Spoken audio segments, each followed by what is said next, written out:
I stared at the mahogany conference table in disbelief as Attorney Whitman finished reading my grandmother Helena's will. The prestigious downtown Chicago law office felt suffocating as my parents exchanged satisfied glances across from me. My older brother Jake smirked while adjusting his expensive suit, and his wife Tiffany barely contained her laughter behind manicured fingers. When my portion was announced, "To my granddaughter Margot, I leave the sum of $1. The room erupted in cruel amusement. My face burned with humiliation as their mockery filled the space where my grandmother's memory should have been honored. The laughter still echoed in my ears as I pushed back my chair, ready to escape this nightmare. My hands trembled as I reached for my purse, wanting nothing more than to disappear from this room where I'd been reduced to a cruel joke. But just as I stood, Attorney Whitman cleared his throat with deliberate authority. "Actually," he said, his voice cutting through the lingering chuckles, "there's a private letter specifically for Margot that must be read separately." The change in atmosphere was immediate and electric. My father David's satisfied expression vanished, replaced by sharp concern. My mother Susan leaned forward aggressively, her perfectly styled blonde hair catching the afternoon sunlight streaming through the office windows. "What kind of letter?" she demanded, her voice carrying the same controlling tone I'd heard throughout my childhood. "We're the immediate family. We have a right to know what Helena wrote." Attorney Whitman adjusted his wire-rimmed glasses, maintaining his professional composure despite the sudden tension. "Mrs. Richardson, your mother-in-law's instructions were explicit. This communication is for Margot's eyes only. No exceptions." Jake stood abruptly, his 6-foot frame imposing as he moved closer to the attorney's desk. His law degree from Northwestern had always been his weapon of choice in family disputes, and I could see him preparing to use it now. "That's highly irregular," he stated using his courtroom voice. "As the executor of our grandmother's estate, I should be privy to all documentation.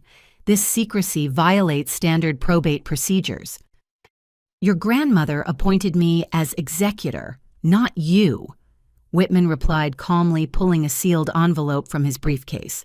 "And her mental competency was thoroughly documented by 3 independent physicians in the months before her passing. Every legal requirement has been met." Tiffany's manicured nails drummed against the table surface, creating a sharp staccato rhythm that matched my racing heartbeat. Her real estate empire had made her accustomed to getting her way, and I could see frustration building in her angular features. "This is ridiculous," she hissed. "What could Helena possibly have to say to Margot that she couldn't say to the rest of us they barely spoke in the last few years?" The comment stung because it held truth. My relationship with grandmother Helena had grown distant after countless family gatherings where money and status dominated every conversation. I'd watched my parents and Jake systematically isolate her from anyone who didn't contribute to their financial schemes. My attempts to maintain a genuine connection had been mocked as naive sentiment. Perhaps Whitman suggested the rest of you could wait in the reception area while Margot reads her grandmother's words. "Absolutely not." My mother snapped her wedding rings, clicking against the table as she gripped its edge. "We're not leaving her alone with whatever manipulation Helena cooked up in her final days." The accusation hit me like a physical blow. Even in death, they were determined to paint my grandmother as the villain while protecting their own interests. I found my voice for the first time since entering this office. "She wasn't manipulative," I said, quietly surprised by my own boldness. "She was the only person in this family who ever cared about anything besides money." Jake laughed harshly, the sound lacking any warmth. "Saint Helena Wright Margot, the woman who built a hotel empire by stepping on anyone in her way.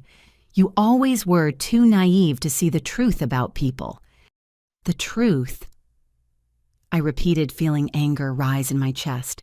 "What truth would that be, Jake? That she worked her entire life to build something meaningful while the rest of you just waited for her to die so you could inherit it?" "Enough!" My father barked, his face reddening with rage. "You don't get to lecture us about family values when you couldn't even be bothered to visit her in the hospital." The accusation was carefully crafted to wound, and it succeeded.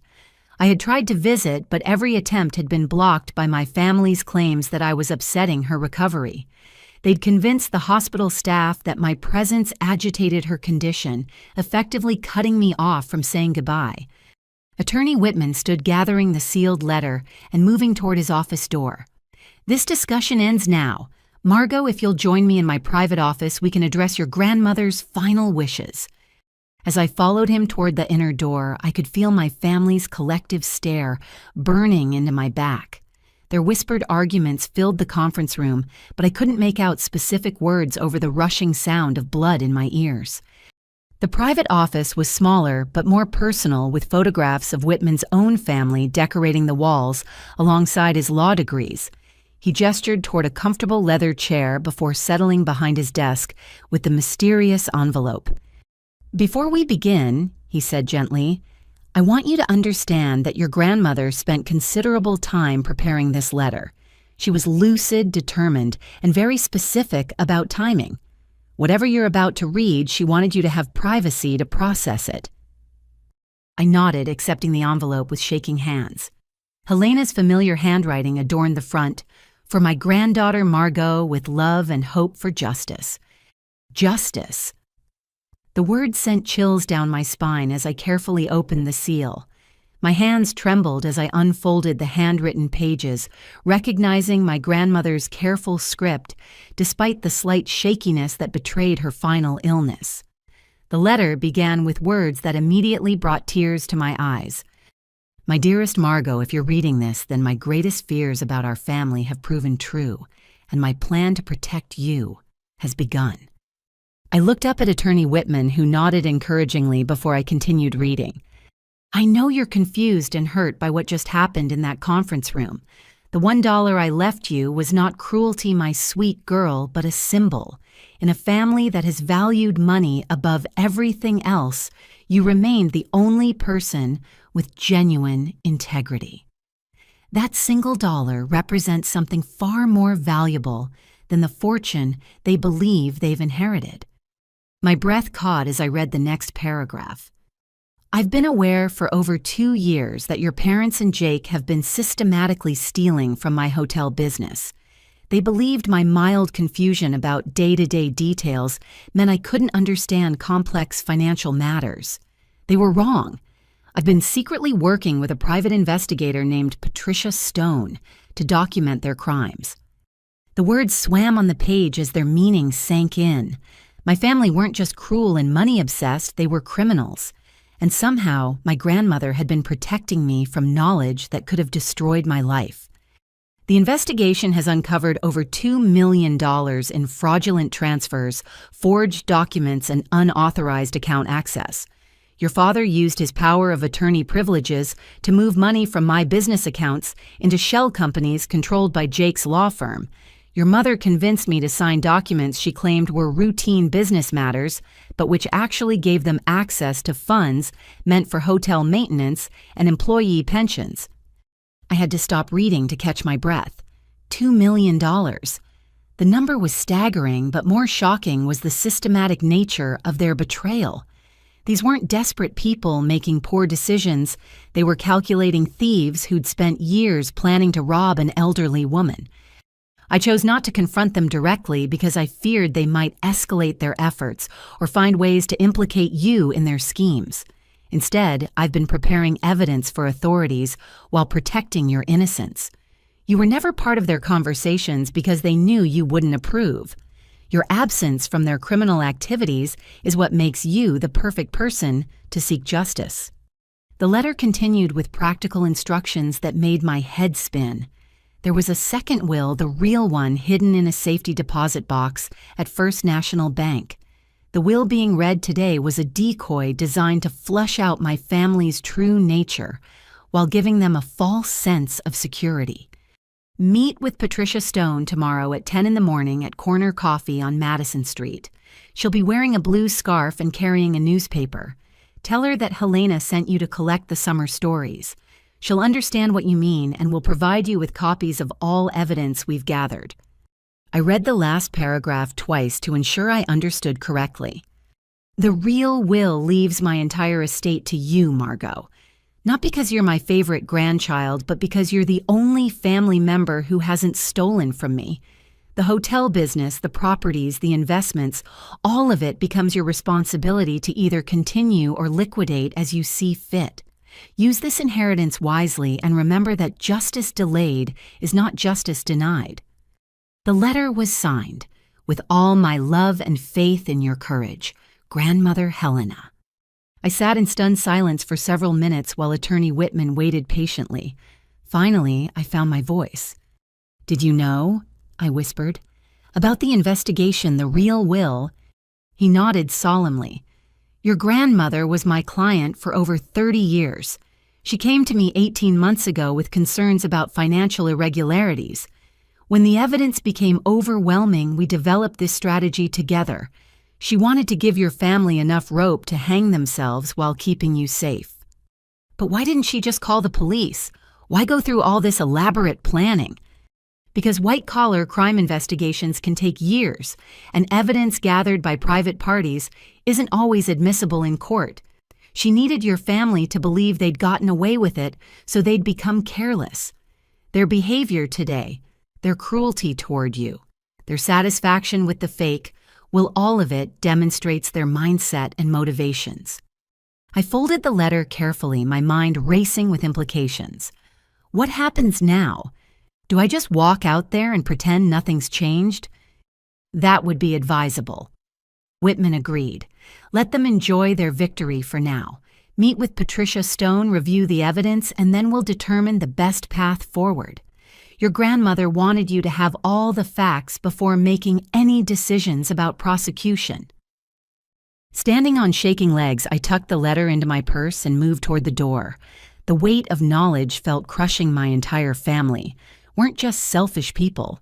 They were criminals who'd spent years systematically robbing the woman who'd raised them. As I reached for the door handle, Whitman spoke again.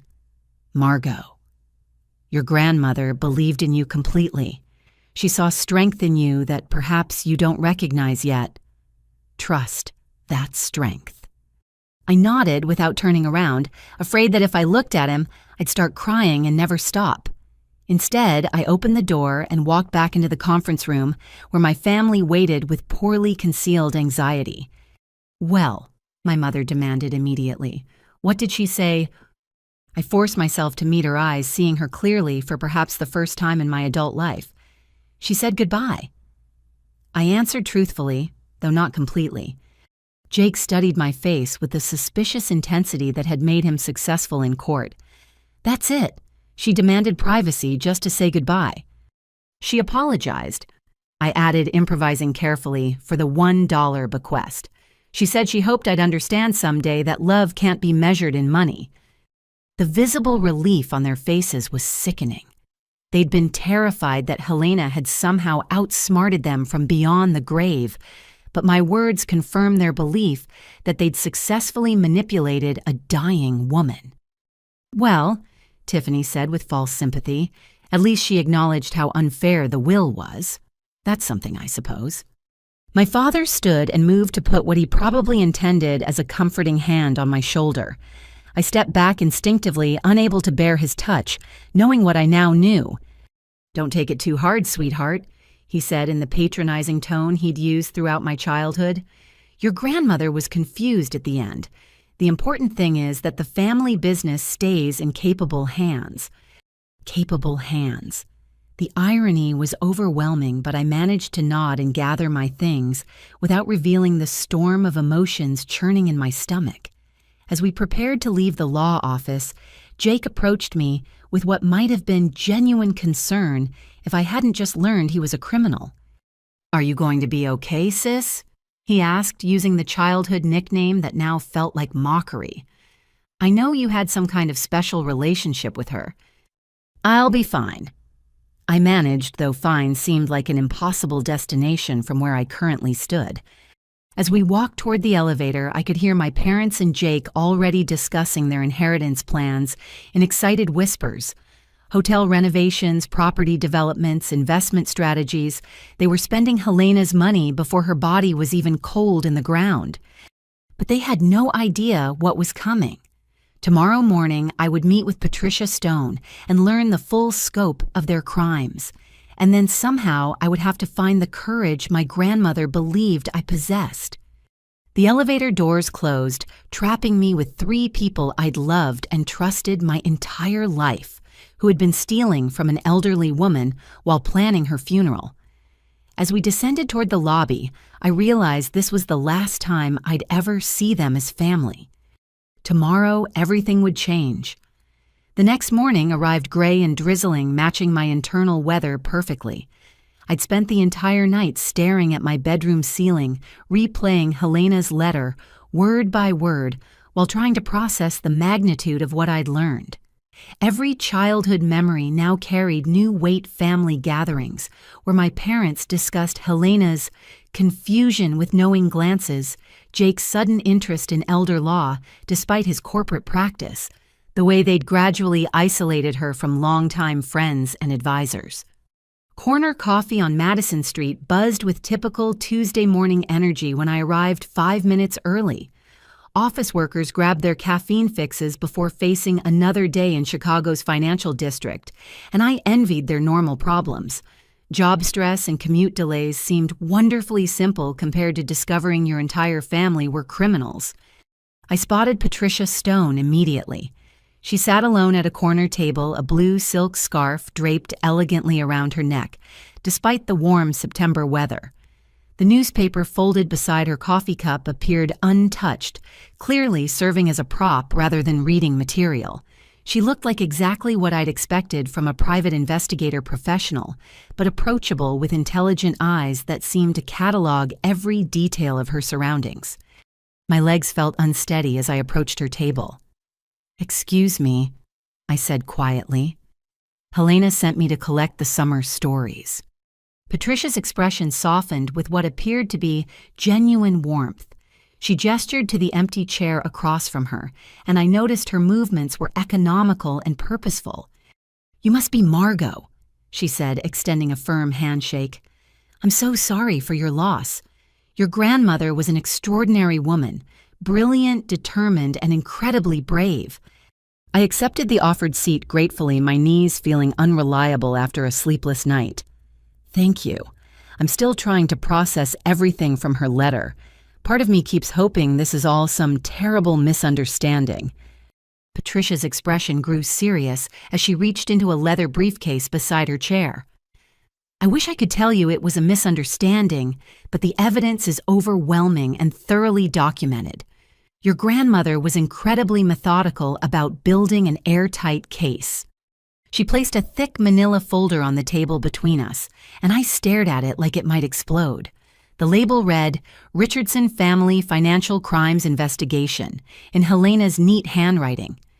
Before we dive into specifics, Patricia continued, "I want you to understand the scope of what we uncovered. This isn't a case of poor judgment or family members taking advantage of generous loans. This is systematic, premeditated theft spanning nearly 5 years." My coffee grew cold as Patricia opened the folder and began laying out photocopied documents. Bank statements, forged signatures, email communications, legal documents, the evidence spread across our small table like pieces of a horrifying jigsaw puzzle.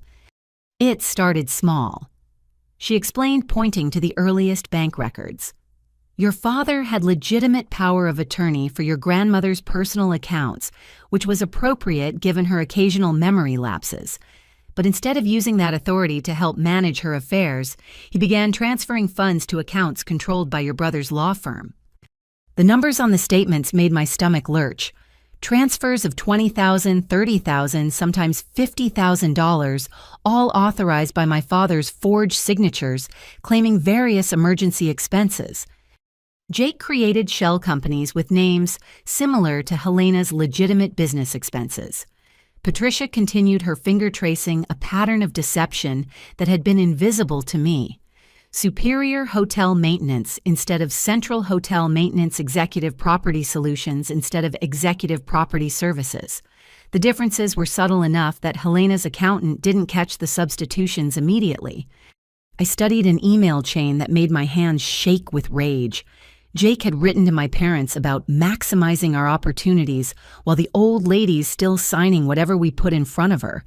The casual cruelty of referring to our grandmother as the old lady while plotting to rob her felt like a physical blow. Your mother played a crucial role. Patricia continued producing a series of photographs that had clearly been taken with hidden cameras.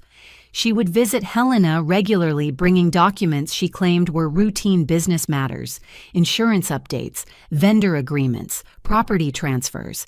Helena trusted her completely and signed everything Susan presented. The photos showed my mother sitting beside Helena's hospital bed, spreading papers across the blanket while my grandmother's weakened condition made careful reading impossible. In one image, my mother was actually guiding Helena's hand to sign a document. What was she signing? I whispered, afraid of the answer. Property deeds transferring 3 of Helena's rental buildings into Jake's name. Loan agreements authorizing your father to access business accounts for non-existent emergency repairs.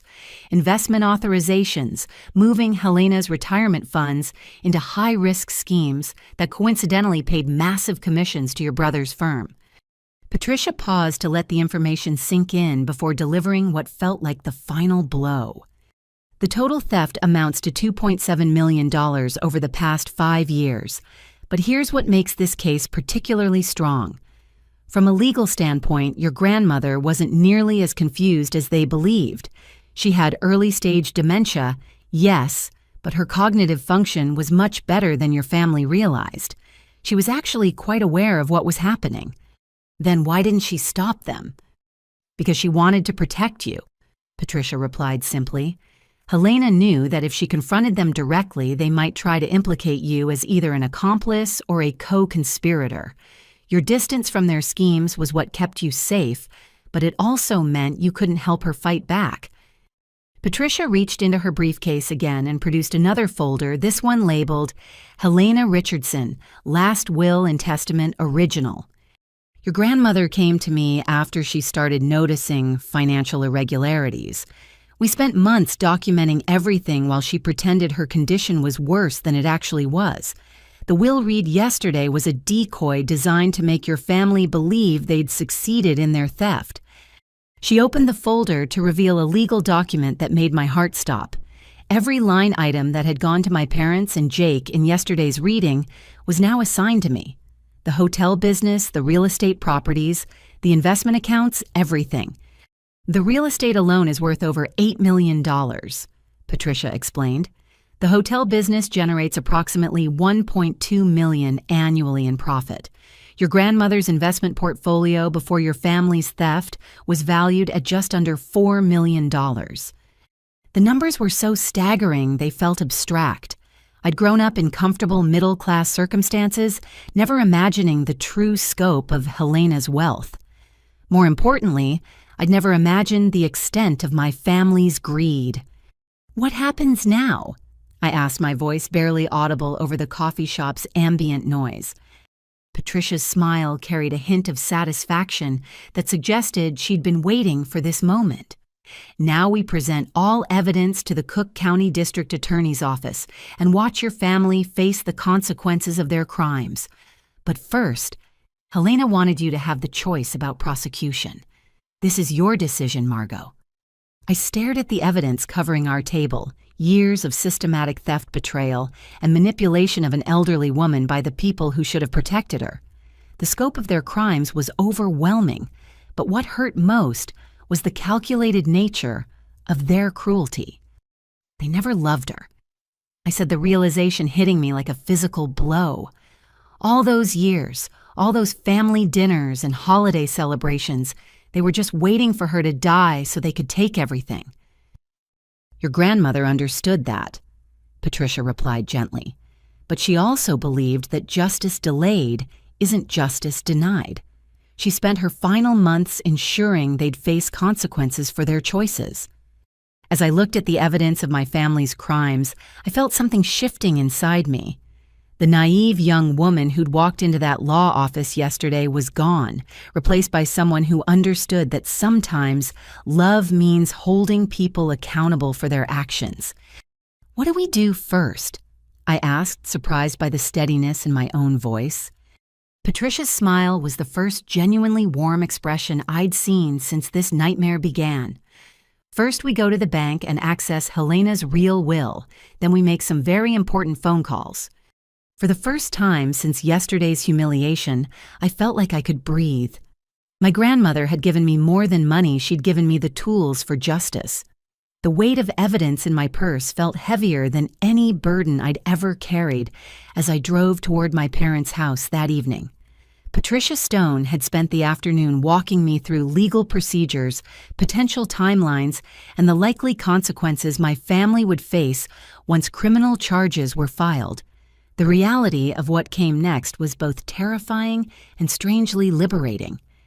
My parents lived in the same sprawling suburban home where I'd grown up, a testament to my father's successful accounting practice and my mother's real estate investments.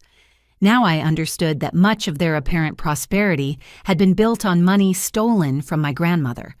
Even the recent kitchen renovation, which my mother had proudly shown off at Easter dinner, had likely been paid for with Helena's funds. Jake's BMW sat in the driveway alongside Tiffany's Mercedes, suggesting this was a planned family gathering to celebrate their inheritance. The thought made my stomach churn, but it also strengthened my resolve. They were probably inside right now, toasting their successful manipulation of a dying woman. My mother answered the door wearing her favorite cocktail dress, the one she reserved for special occasions. Her smile was broader than I'd seen in months, and she pulled me into an embrace that felt like a lie against my skin. "Margot, sweetheart, perfect timing. We're just opening champagne to celebrate Helena's legacy. It's what she would have wanted." The casual blasphemy of that statement nearly made me vomit. Helena would have wanted justice, truth, and accountability, everything this family had systematically denied her. I followed my mother into the familiar living room where my father and Jake stood beside the fireplace with crystal champagne flutes. Tiffany lounged on the leather sofa, her manicured nails tapping against her glass, in a rhythm that seemed to mock the gravity of what I now knew. "There's our girl," my father called out with artificial joviality. "Come get a drink. We're toasting new beginnings." Jake approached with a champagne flute, his law school ring catching the lamplight as he extended the glass toward me. "To family," he said, raising his own drink. "And to Helena's final gift to all of us." I accepted the champagne but didn't drink, watching their faces as they celebrated their successful theft. The cognitive dissonance was staggering. These were people I'd loved and trusted for 29 years, yet they were capable of robbing an elderly woman without apparent conscience. "So," my mother said, settling into her favorite armchair, "now that the unpleasantness is behind us, we need to discuss practical matters. The hotel business needs immediate attention, and there are properties that could be developed into much more profitable ventures." Tiffany leaned forward eagerly, her real estate expertise finally relevant to family business. "I've already identified 3 properties that would be perfect for luxury condominiums. The rental income Helena was collecting was criminally low compared to development potential." "Criminally low," I repeated, tasting the irony of her word choice. "Exactly," Jake agreed, missing my tone entirely. Helena was too sentimental about maintaining affordable housing options. Business is business. We maximize profit or we're not fulfilling our fiduciary responsibilities. My father nodded approvingly, swirling his champagne with satisfaction. That's exactly the kind of clear thinking Helena's estate needs. No more emotional decision-making, just sound financial strategy. I set down my untouched champagne and looked around the room at these people who shared my DNA, but apparently none of my values. "Speaking of financial strategy," I said carefully, "I've been thinking about some irregularities I noticed in Helena's accounts." The change in atmosphere was immediate and electric. Jake's champagne flute froze halfway to his lips, while my mother's smile faltered around the edges. My father's expression shifted into what I recognized as his professional accountant mode, controlled, calculated, defensive. "What kind of irregularities?" Jake asked, his lawyer instincts engaging instantly. "Just some transfers that seemed unusual," I replied, keeping my voice light despite my racing heartbeat. Large amounts moved to companies I didn't recognize. Patricia Stone helped me understand some of the financial documents. The mention of Patricia's name sent a visible shock through the room. Tiffany sat up abruptly, her casual elegance replaced by sharp attention. My parents exchanged a look that confirmed they recognized the investigator's name. "Who is Patricia Stone?" my mother asked, though her tone suggested she already knew. "A private investigator Helena hired," I answered honestly, watching their faces carefully. "She's been helping me understand the complexities of the estate."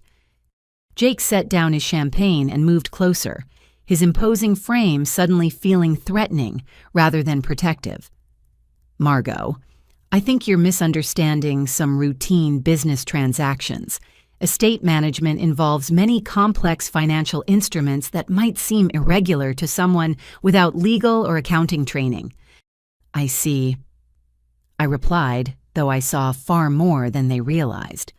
So those shell companies with names similar to Helena's legitimate vendors, those were routine business transactions. My father's face reddened with what I initially mistook for anger but now recognized as fear. "You need to be very careful about making accusations you don't understand, Margot. Questioning legitimate business practices can have serious legal consequences." "Legal consequences," I repeated, amazed by their audacity. "For questioning financial irregularities in my grandmother's accounts? For harassment?" Tiffany interjected smoothly, her real estate training apparently including conflict management. "Making unfounded accusations against family members could be construed as an attempt to manipulate estate proceedings." Jake nodded approvingly at his wife's legal maneuvering. "Exactly. And given your recent emotional instability following Helena's death, such accusations might be seen as evidence of deeper psychological issues." The threat was delivered with surgical precision designed to make me question not just my actions, but my sanity. They were already laying groundwork to discredit any accusations I might make, painting me as an unstable woman, making wild claims about imaginary crimes. Emotional instability. I asked, genuinely curious about how they justify such a characterization. "Well, sweetheart," my mother said with false sympathy, "you have been acting quite strangely since the will reading. This obsession with financial details, hiring investigators, making vague accusations, it's concerning behavior." My father approached with the patronizing expression he'd used throughout my childhood whenever I'd questioned family decisions. "We're worried about you, Margot. This kind of paranoid thinking isn't healthy. Maybe you should consider talking to someone professional about processing your grief." The manipulation was masterful and completely terrifying. They were systematically undermining my credibility while positioning themselves as concerned family members dealing with an unstable relative. If I hadn't seen Patricia Stone's evidence, I might have started doubting my own perceptions. "You're right," I said, finally standing and gathering my purse. "I should talk to someone professional, several someones actually." Jake's eyes narrowed with suspicion. "What's that supposed to mean?" "It means I'm taking your advice about seeking professional help," I replied, moving toward the door. "Thank you for the champagne and the education about financial irregularities." As I reached for the door handle, my mother called out with genuine alarm in her voice. "Margot, wait! Where are you going? We need to finish discussing estate management." I turned back to look at them one final time, seeing them clearly for what they truly were. "I think our discussion is finished," I said. "But don't worry, there will be plenty more opportunities to talk about Helena's estate management. Many, many opportunities." I left them standing in stunned silence, their celebration cut short by the realization that their manipulation of a confused elderly woman might not have been as successful as they'd believed. As I drove away from the house where I'd grown up, I felt something I hadn't experienced in years, the absolute certainty that I was doing the right thing. Tomorrow, the real consequences of their choices would begin. They had no idea what was coming, but they were about to learn that Helena had raised one grandchild who couldn't be bought intimidated or silenced. I barely made it through my apartment door before my phone started ringing. The caller ID showed Jake's number, but I let it go to voicemail along with the 6 other calls that followed in rapid succession.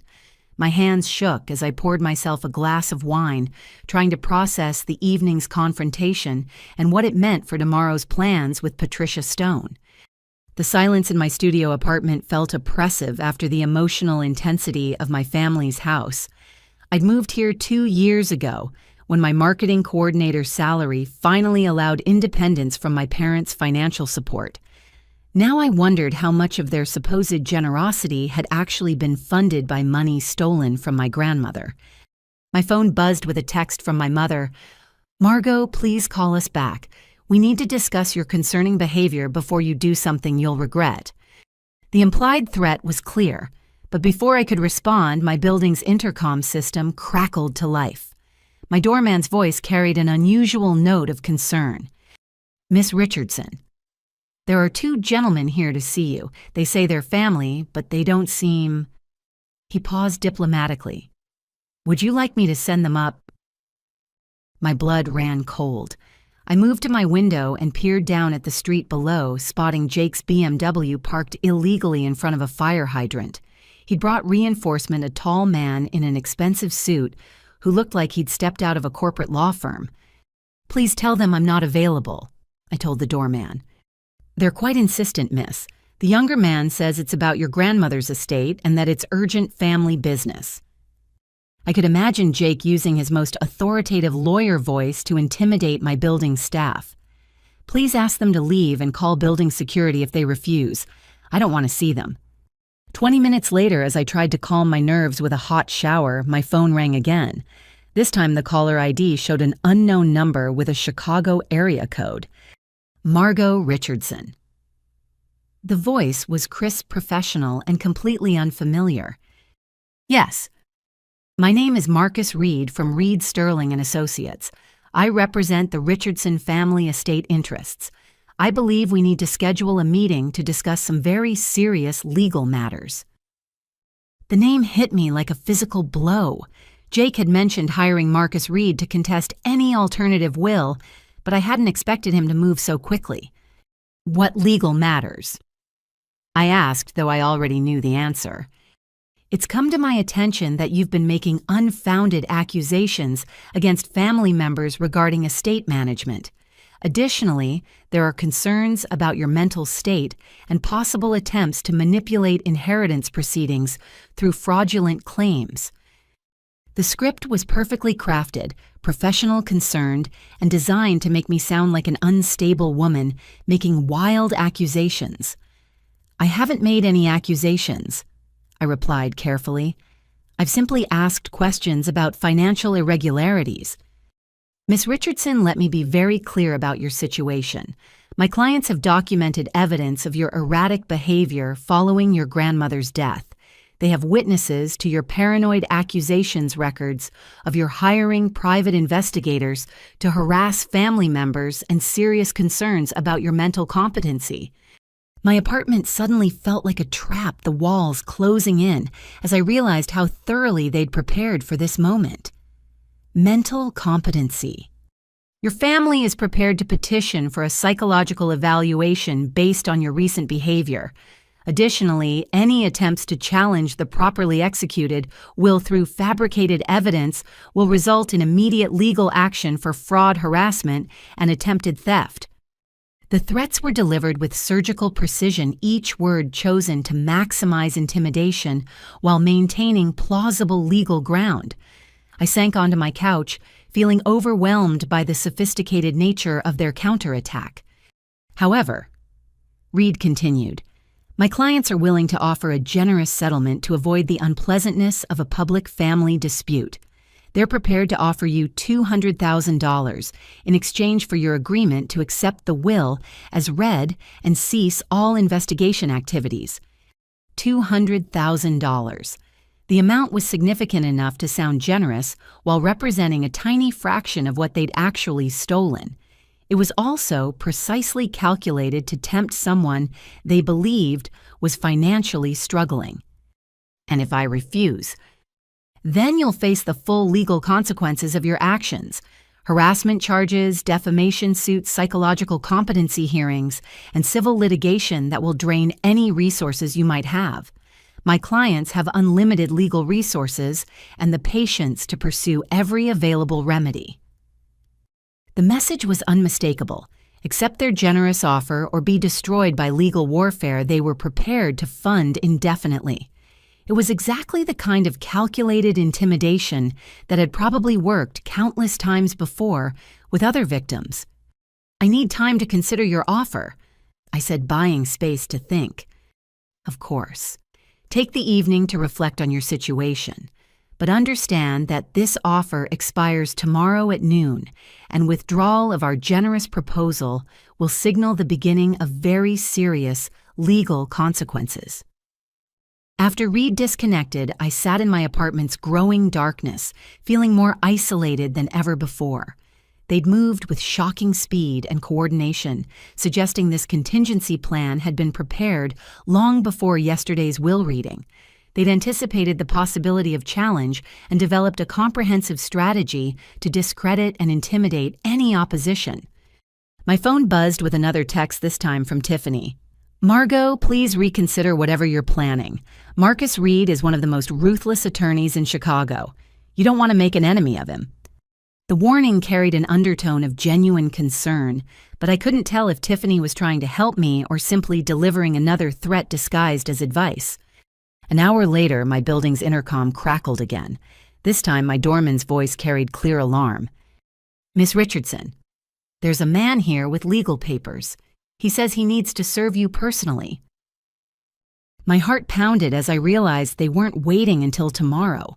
Whatever legal action they'd threatened was beginning immediately. "Can you accept the papers on my behalf?" "He's insisting on personal service, miss. Says it's regarding mental competency proceedings and that he needs to verify your identity." Mental competency proceedings.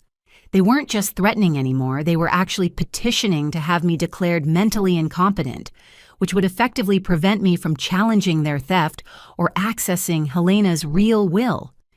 I moved to my window again and spotted 2 more cars on the street below.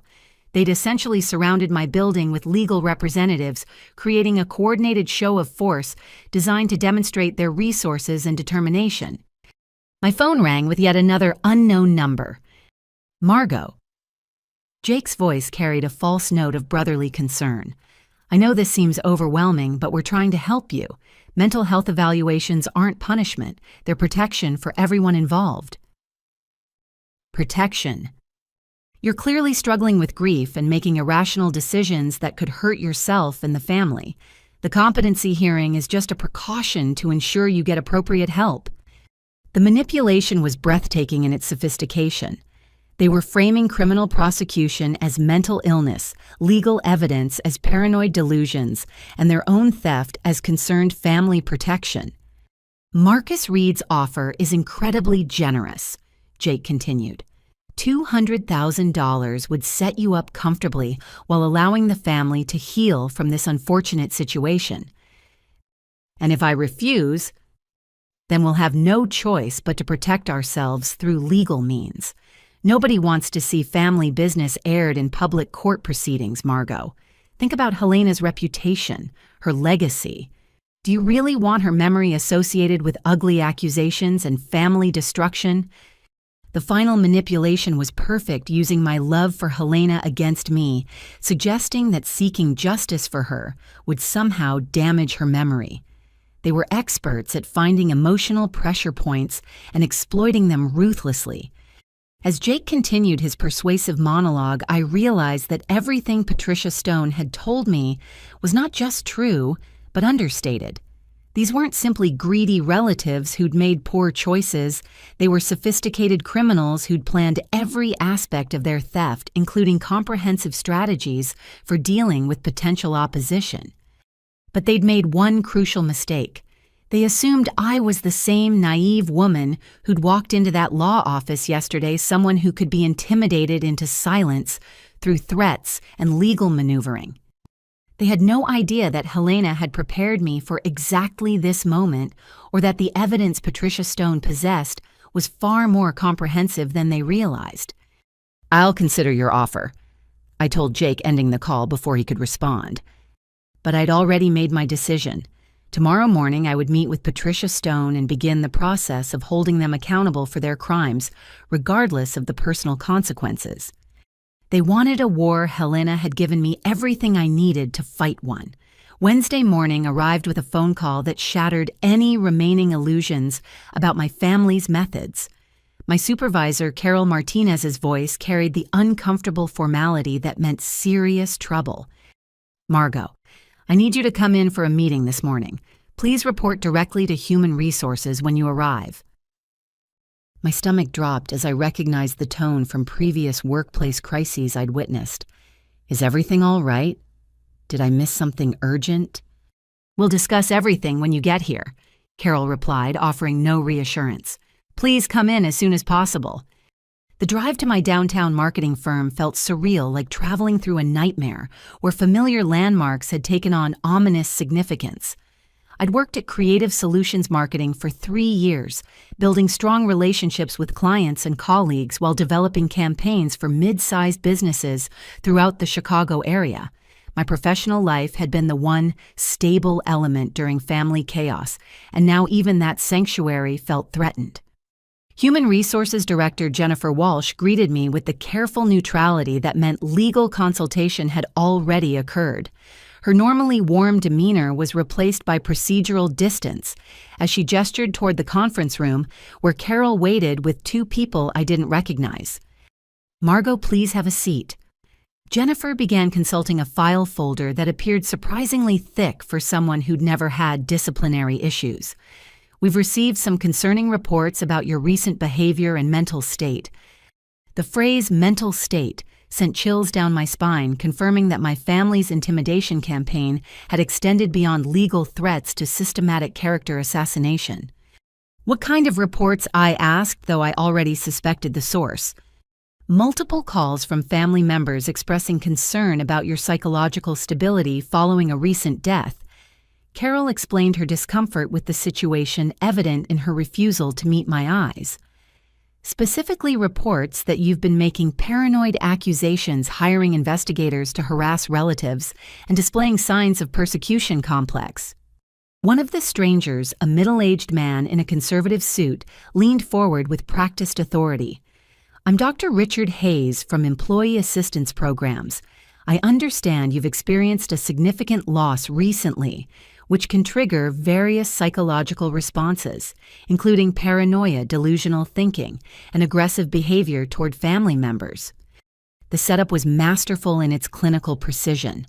They'd brought in a mental health professional to pathologize my completely rational response to discovering criminal behavior, while positioning my family as concerned relatives seeking help for a disturbed woman.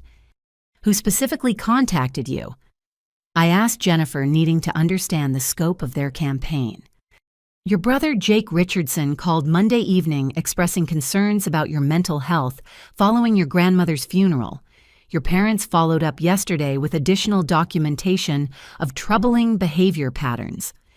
Jake had contacted my employer before I'd even met with Patricia Stone, suggesting their intimidation strategy had been planned with military-like precision.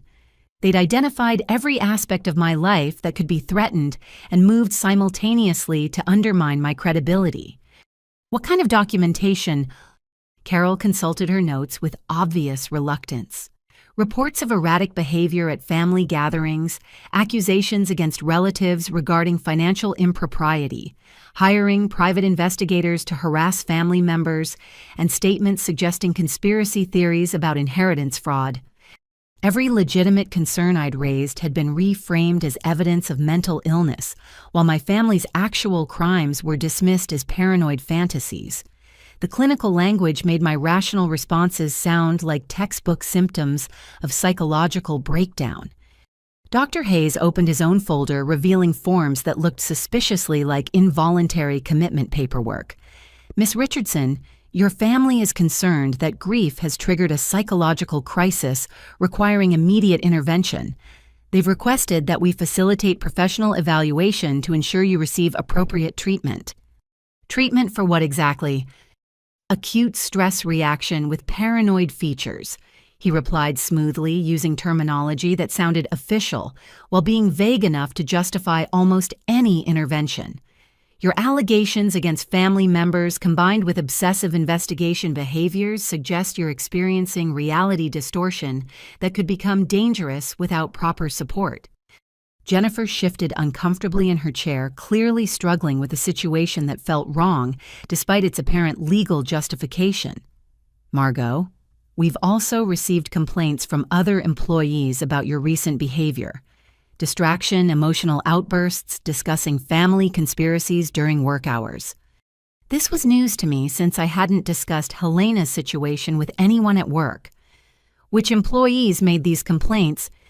I can't reveal specific names, but multiple colleagues have expressed concern about your mental state and its impact on workplace dynamics. The lies were becoming more elaborate, suggesting they'd either fabricated witness statements or somehow convinced my coworkers to participate in character assassination. I realized that challenging these claims would only reinforce their narrative that I was paranoid and delusional. So, what happens now? I asked, recognizing that this meeting was a conclusion rather than a discussion. Carol's expression carried genuine regret as she delivered what was clearly a predetermined decision. We're placing you on administrative leave pending psychological evaluation and treatment. Your family has provided contact information for mental health professionals who can assess your condition and recommend appropriate intervention. Administrative leave. The euphemism meant I was being suspended based on unsubstantiated allegations from the same people who were stealing from my grandmother. My career, my financial independence, and my professional reputation were being systematically destroyed to prevent me from seeking justice. This is retaliation, I said quietly, not expecting them to acknowledge the obvious truth. Dr. Hayes made notes on his forms with practiced efficiency. Miss Richardson, hostility toward people trying to help you is another concerning symptom. Persecution complex often involves interpreting assistance as attack, which reinforces the need for immediate professional intervention.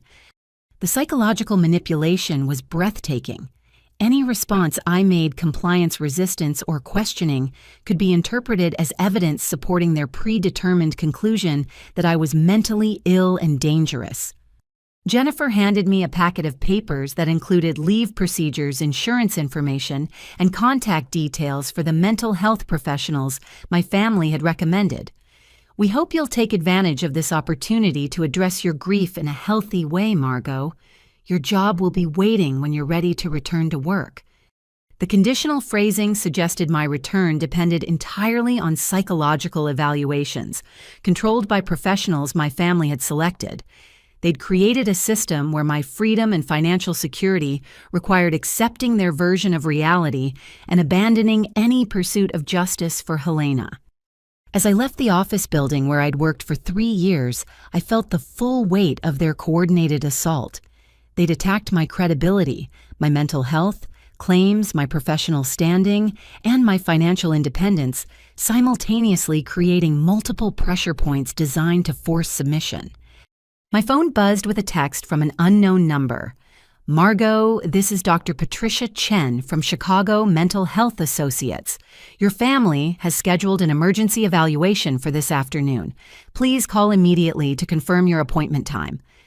They weren't even pretending to give me choice anymore. The mental health evaluation was scheduled whether I agreed or not, and my failure to appear would probably be used as evidence of non-compliance, requiring more aggressive intervention. Walking to my car in the office parking garage, I spotted Jake's BMW parked near the entrance. He'd been waiting to observe my reaction to their latest assault, probably gathering intelligence about my emotional state to share with their hand-picked mental health professionals. I approached his car directly, no longer caring about strategic concealment. He rolled down his window with the satisfied expression of someone watching a perfectly executed plan unfold. "This is just the beginning, isn't it?" I asked, surprising him with my calm tone. "It doesn't have to be," he replied, switching to false brotherly concern. "Accept the mental health support we're offering, take the settlement Marcus Reed proposed, and we can put all this behind us." "And if I refuse?" Jake's mask of concern slipped, revealing the calculating predator underneath. Then you'll discover exactly how comprehensive our documentation of your mental breakdown has become. Hospital records, police reports, workplace incidents. We've been preparing for your inevitable crisis for months. The admission confirmed what I'd suspected. This wasn't a reaction to my discovery of their crimes, but a premeditated campaign designed to neutralize any potential opposition. They'd been planning my character destruction long before Helena's death, probably as insurance against the possibility that someone might question their theft. "You've thought of everything," I observed, genuinely impressed by the scope of their criminal sophistication. "We protect our family's interests," Jake replied coldly. "Helena's confused allegations don't change the fact that we've built successful lives that won't be destroyed by a grieving woman's paranoid fantasies." As I walked away from his car, I realized that everything Patricia Stone had told me about white-collar criminals was proving accurate. They didn't just steal money, they systematically destroyed anyone who threatened their schemes, using legal, professional, and medical systems as weapons against their victims. But they'd made one critical miscalculation. They assumed that isolation and intimidation would break my resolve, when actually their escalating attacks were confirming everything Helena had warned me about in her letter. I had a choice to make: submit to their psychological manipulation and accept their settlement, or trust that Helena had given me tools powerful enough to fight sophisticated criminals. As I drove toward my meeting with Patricia Stone, I felt something shifting inside me. The naive woman who'd believed in family loyalty was gone, replaced by someone who understood that justice sometimes required war. They wanted to destroy my credibility. They were about to learn what happened when someone with nothing left to lose decided to fight back. Patricia Stone took one look at my face when I arrived at her office and immediately locked the door behind me. Her private investigation firm occupied the third floor of a downtown building that specialized in discreet professional services, and her reception area projected the kind of understated competence that wealthy clients required for sensitive matters. "They moved faster than I expected," she said, gesturing me toward a chair in her inner office. "Tell me what's happened since yesterday." I recounted the previous evening's intimidation campaign and this morning's workplace ambush, watching Patricia's expression grow increasingly grim. She took detailed notes while I spoke occasionally, asking clarifying questions that demonstrated her familiarity with sophisticated criminal defense strategies. "This is textbook behavior for white-collar criminals when they feel cornered," she confirmed when I finished. "They're using what we call the discredit and destroy strategy, systematically undermining your credibility, while positioning themselves as concerned family members dealing with an unstable relative." "How do we fight it?" Patricia opened her desk drawer and removed a small digital device that looked like a high-end voice recorder. "Helena anticipated this possibility. She left instructions that if your family escalated to character assassination, I should share what she called the Summer Stories location." The phrase triggered a childhood memory so vivid it took my breath away. Helena's garden shed, where she'd kept boxes of children's books and told elaborate stories during summer visits when I was 8 or 9 years old. We'd spent countless hours in that peaceful space while she invented tales about brave princesses who overcame impossible odds through cleverness and courage. "The shed behind her house," I whispered. Patricia nodded approvingly. "Helena said you'd remember immediately. She hid something there specifically for you to find something that would provide irrefutable evidence of your family's crimes." The drive to Helena's house felt like traveling backward through time.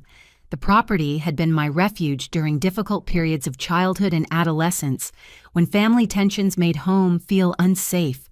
Helena had always provided unconditional acceptance and wisdom, creating space for me to be authentically myself without judgment or manipulation. The house itself stood empty and slightly neglected, with realtor signs indicating it was already being prepared for sale by my family. They'd wasted no time beginning the process of liquidating Helena's assets, probably eager to convert everything into cash before any investigations could freeze accounts. The garden shed occupied the back corner of Helena's property, partially hidden by the apple trees she'd planted decades earlier. The small wooden structure looked exactly as I remembered, weathered but sturdy with windows that let in natural light and shelves lined with books, gardening tools, and childhood treasures. Inside, everything was precisely as Helena had left it. Children's books arranged by reading level, comfortable cushions for storytelling sessions, and the old wooden chest where she'd kept special supplies for rainy day activities. According to Patricia's instructions, I needed to look for a hidden panel behind the bookshelf containing fairy tale collections. My fingers traced the edges of the bookshelf until I found a loose board near the bottom. The panel swung aside to reveal a cavity containing a waterproof case marked "Summer Stories for Margot" in Helena's familiar handwriting. The case contained multiple digital recording devices, each labeled with dates spanning the past 2 years. There were also detailed written notes in Helena's careful script documenting conversations and incidents I'd never witnessed or suspected. I selected the device labeled Family Planning Session March 2023 and pressed play, hearing Helena's voice emerge with startling clarity. Testing. Okay, it's working. They think I'm napping, but I can hear everything they're saying in the kitchen. Let me position this closer to the door. What followed was 43 minutes of my family discussing their theft with casual indifference that made my blood run cold. My father's voice was immediately recognizable as he detailed bank transfers and forged documents. "The old woman signed the power of attorney modification yesterday," he said with satisfaction. "She thinks it's just updating emergency contact information, but it actually gives me access to the business accounts Helena's been keeping separate." Jake's voice joined the conversation, outlining legal strategies for concealing their activities. "The shell companies are working perfectly. As long as we keep the transfers under $50,000 per transaction and space them out over several months, the accountant won't notice patterns." My mother's contribution was perhaps most chilling in its calculated cruelty. "Helena's getting more confused about day-to-day details, which makes her easier to manipulate. I brought her more documents to sign this morning while she was still groggy from her medication. She'll sign anything if I present it as routine paperwork." Tiffany's laughter punctuated their discussion of Helena's deteriorating condition. "It's almost too easy. She trusts Susan completely and doesn't read anything carefully anymore. We could probably get her to sign over the entire business if we presented it as updating insurance beneficiaries." The recording captured over an hour of detailed criminal planning, including specific amount stolen methods for concealing transactions and strategies for manipulating Helena's confusion. But what devastated me most was their casual dismissal of her humanity, referring to her as the old woman, while celebrating her cognitive decline as a business opportunity. I selected another recording labeled Margot Problem Discussion, August 2023, and discovered they'd been planning my character assassination for months before Helena's death. Jake's voice outlined their strategy with legal precision. "If Margot ever gets suspicious about the finances, we need comprehensive documentation of her mental instability. I've already spoken with Dr. Hayes about establishing a paper trail for psychiatric intervention." "What kind of documentation?" my father asked. "Workplace incidents, family confrontations, evidence of paranoid thinking, anything that supports a case for psychological evaluation," Jake explained. "The key is creating a pattern that predates any accusations she might make, so her claims appear to be symptoms rather than legitimate concerns." My mother's voice added another layer of betrayal. "I've been documenting her concerning behavior for 6 months. Mood swings at family dinners, inappropriate questions about Helena's finances, hostility toward family traditions. It's all recorded in my journal with dates and witnesses." They'd been systematically building a false narrative of my mental decline while stealing from Helena, creating preemptive character assassination designed to neutralize any potential opposition. The sophistication of their planning was staggering, suggesting years of preparation for the possibility that someone might challenge their criminal activities. The final recording was labeled Helena's Final Warning, September 2023, and captured a conversation that broke my heart completely. Helena's voice, weakened by illness, but absolutely clear in its reasoning, confronted my family directly about their theft. "I know what you've been doing," she said simply. "I know about the shell companies, the forged documents, the money transfers. I've known for over a year." The stunned silence that followed was eventually broken by Jake's lawyer voice, switching immediately into damage control mode. "Helena, you're confused. We've only been helping manage your affairs according to your instructions." "Don't insult my intelligence," Helena replied with dignity that made tears stream down my face. "I may have some memory issues, but I'm not stupid.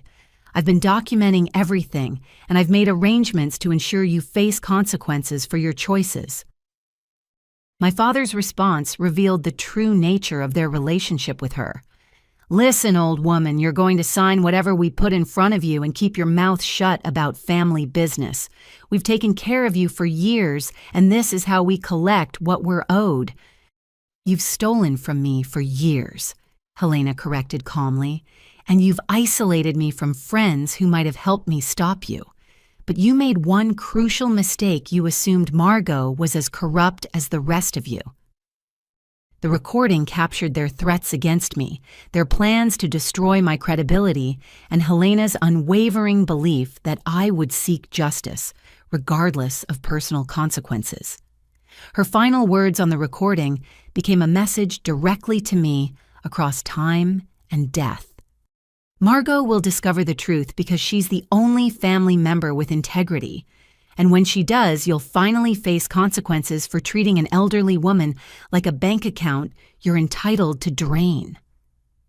I sat in Helena's garden shed, surrounded by childhood memories and evidence of unimaginable betrayal, understanding finally why she'd chosen me as her instrument of justice.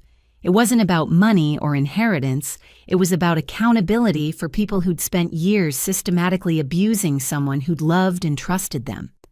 The recordings provided irrefutable evidence of criminal conspiracy, elder abuse, and premeditated character assassination. But more importantly, they captured the voices and motivations of people who'd revealed their true nature when they thought no one was listening. Patricia Stone had been right. Helena had anticipated every move my family would make and prepared comprehensive evidence to counter their strategies. Now I had tools powerful enough to fight sophisticated criminals who'd underestimated both my grandmother's intelligence and my own determination. As I gathered the evidence and prepared to leave Helena's shed for the last time, I felt her presence like a gentle touch on my shoulder. She'd given me more than proof of their crimes. She'd given me the strength to use it. The real war was about to begin. Monday morning found me sitting in the Cook County District Attorney's office with Patricia Stone and enough evidence to prosecute a complex white-collar crime case. Assistant District Attorney Maria Santos reviewed Helena's recordings with the focused attention of someone who'd built her career on elder abuse prosecutions. "This is extraordinary evidence," she said, pausing the latest recording where my family discussed money laundering procedures. "The quality is excellent, the conversations are clearly incriminating, and the conspiracy involves multiple defendants across several years." Patricia laid out additional documentation while I tried to process the surreal experience of filing criminal charges against my own parents. Bank records, forged documents, email communications, and financial analysis painted a picture of systematic theft that had devastated Helena's estate while enriching my family's lifestyle. The recordings establish clear criminal intent. A.D. Santos continued, "But we'll need additional evidence to prosecute successfully.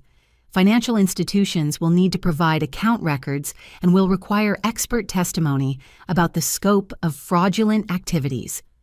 "How long will that process take?" I asked, thinking about the pressure campaign my family was already executing. 3 to 6 months for a complete investigation, assuming cooperation from banks and other institutions. However, we can file preliminary charges immediately based on the evidence you've provided." The relief I felt was overwhelming. After days of intimidation and character assassination, the legal system was finally taking my family's crimes seriously. Patricia had prepared me for possible skepticism or bureaucratic delays, but Ada Santos clearly understood the severity of what we'd uncovered. "There is one concern," Santos added, consulting her notes. "Your family has apparently been building a case that you're mentally unstable and making false accusations. That could complicate prosecution if they convince a judge that you're an unreliable witness." Patricia leaned forward with the confidence of someone who'd anticipated this challenge. The recordings speak for themselves regardless of Margot's credibility. Her family's voices are clearly identifiable, and the content demonstrates sophisticated criminal planning over extended periods. True, but defense attorneys will argue that the recordings were obtained illegally, or that your family was humoring what they perceived as Helena's confused allegations. We need to be prepared for aggressive legal challenges. As if summoned by our discussion, my phone buzzed with an incoming call from an unknown number. Ada Santos nodded permission for me to answer. Margot Richardson. The voice was crisp, professional, and completely unfamiliar. "Yes. This is Detective Robert Clark with the Chicago Police Department. I need you to come to the station immediately for questioning regarding harassment charges filed against you by the Richardson family." My blood turned to ice as I realized my family had escalated their intimidation campaign to criminal charges. Ada Santos frowned and gestured for me to put the call on speaker. "What specific charges?" I asked, my voice surprisingly steady. "Harassment, stalking, and making false statements to law enforcement," Detective Clark replied. "Your family has provided substantial documentation of threatening behavior and attempted extortion related to inheritance disputes." "Detective, this is Ada Maria Santos. Miss Richardson is currently in my office providing evidence of criminal activity by the same family members who filed these charges. This appears to be retaliation for her cooperation with our investigation." "I understand your position, counselor, but I have warrants that require immediate action. Miss Richardson needs to surrender herself for processing within the next 2 hours or face additional charges for failure to comply." The trap was perfectly executed. My family had used their legal connections to have me arrested on fabricated charges, knowing that criminal prosecution would undermine my credibility and potentially prevent me from testifying against them. Jake's law enforcement contacts were apparently more extensive than I'd realized. Ada Santos ended the call and immediately began making phone calls of her own, trying to coordinate with police leadership about the obvious conflict between my cooperation with their investigation and the charges filed by my family. But bureaucratic processes moved slowly while arrest warrants demanded immediate compliance. "I have to surrender myself." I realized the full implications becoming clear. If I don't, they'll add fleeing charges to whatever else they've fabricated. Patricia Stone's expression was grim but determined. This is exactly the kind of pressure tactic sophisticated criminals use when they feel cornered. They're gambling that arrest and public humiliation will break your resolve. "Will it work?" I asked, genuinely uncertain about my own strength. "That depends entirely on you," Santos replied honestly. "They're betting that you'll accept their settlement offer rather than endure criminal prosecution. But if you maintain your commitment to justice for Helena, we'll continue building the case against them, regardless of these retaliatory charges." 2 hours later, I walked into the Chicago Police Department's downtown precinct, wearing my best professional outfit and carrying Patricia Stone's business card. The booking process was designed to be humiliating and dehumanizing, stripping away dignity while processing me like a common criminal. Detective Clark turned out to be a middle-aged man with tired eyes who seemed uncomfortable with the charges he was required to pursue. As he took my statement, his questions suggested skepticism about the accusations my family had made. "They're claiming you've been harassing them with accusations about financial crimes," he said, consulting a file that appeared surprisingly thick. Phone calls, visits to their homes, hiring investigators to stalk family members. "I asked questions about irregularities in my grandmother's accounts," I replied carefully. and I hired a private investigator to help me understand estate documents. According to their complaint, you've been making wild accusations about money laundering and elder abuse without any supporting evidence. The irony was staggering. I was being arrested for reporting crimes that I could prove conclusively, while my family's false accusations were being treated as legitimate legal complaints. Detective I provided extensive evidence of their crimes to the district attorney's office this morning. Ada Santos can verify that your harassment charges are retaliation for my cooperation with their investigation. Clark made notes but didn't seem particularly impressed by jurisdictional complications between his department and the DA's office. That's above my pay grade, Miss Richardson. Right now, I'm processing charges filed by people who say you've been threatening them. The bail hearing took place in a courtroom that felt like theater, designed to reinforce the power of legal institutions over individual citizens. My family attended in force, dressed professionally, and projecting the image of concerned relatives dealing with a disturbed woman's escalating behavior. Jake's attorney, Marcus Reed, presented their case with polished efficiency, describing me as an increasingly unstable person whose grief had triggered paranoid fantasies about inheritance fraud. Their documentation was comprehensive: sworn statements, recorded phone calls, employment records showing my recent suspension for mental health concerns. Your Honor, the Richardson family has endured months of harassment from Miss Richardson, who's made progressively more extreme accusations against relatives who've shown her nothing but love and support. Reed argued with practiced sincerity. Her hiring of private investigators to stalk family members represents an escalation that threatens public safety. The family's performance was masterful.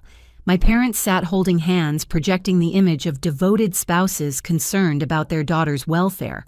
Tiffany dabbed her eyes with tissues, suggesting emotional distress caused by my alleged harassment. Jake maintained professional composure while occasionally shaking his head sadly at Reed's descriptions of my behavior. My court-appointed attorney was clearly overwhelmed by the scope of evidence my family had assembled and the resources they'd deployed. Public defenders handled dozens of cases simultaneously and couldn't match the preparation time that expensive private attorneys invested in strategic prosecution. Your Honor, my attorney attempted.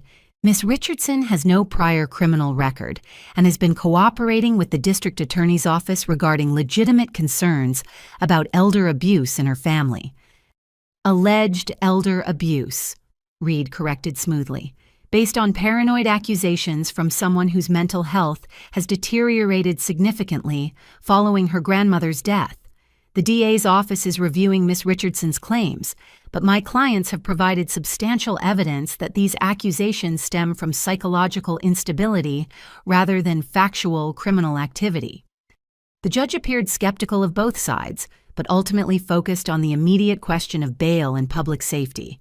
Bail is set at $50,000 with conditions that Miss Richardson avoid all contact with complainants and cease any investigation activities related to family members. $50,000. The amount was precisely calculated to be difficult for someone whose employment had been suspended and whose assets were limited. My family had researched my financial situation and requested bail high enough to keep me imprisoned while low enough to avoid appearing vindictive. As I was led back to holding cells to await bail processing, I caught Jake's satisfied smile across the courtroom. They'd successfully transformed me from potential witness against their crimes into criminal defendant, facing prosecution for reporting those crimes. But they'd made one crucial miscalculation. They assumed that humiliation and legal pressure would break my spirit, when actually their escalating attacks were proving everything Helena had warned me about in her letter. From my jail cell, I used my permitted phone call to contact Patricia Stone rather than a bail bondsman. The war has started, I told her simply. Yes, she agreed, and now we fight it with everything Helena gave us. I spent 18 hours in Cook County Jail before Patricia Stone managed to arrange bail through a bondsman who specialized in white-collar crime cases. The experience was deliberately degrading, sharing a cell with women arrested for drug offenses, eating food designed more for cost efficiency than nutrition, and wearing orange clothing that marked me as someone society had deemed unfit for freedom. But the real humiliation began when I walked out of the jail to find television news crews waiting on the front steps. Someone had leaked the story to media outlets, and my arrest had become public entertainment for the evening news cycle. Miss Richardson. A reporter thrust a microphone toward my face as I squinted in the afternoon sunlight. Do you have any comment about the charges filed against you by your own family? I tried to push past the crowd of journalists, but they surrounded me with professional persistence. Cameras captured my disheveled appearance and obvious distress, while reporters shouted questions designed to generate dramatic footage for their broadcasts. Is it true you hired private investigators to stalk your relatives? How do you respond to claims that you've been making false accusations about inheritance fraud? What's your reaction to your family's statement that they're concerned about your mental health? That last question stopped me in my tracks. My family had prepared a statement for the media, which meant their campaign against me was being coordinated with public relations expertise. What statement? I asked the reporter who'd mentioned it. She consulted her notes with satisfaction at having captured my attention.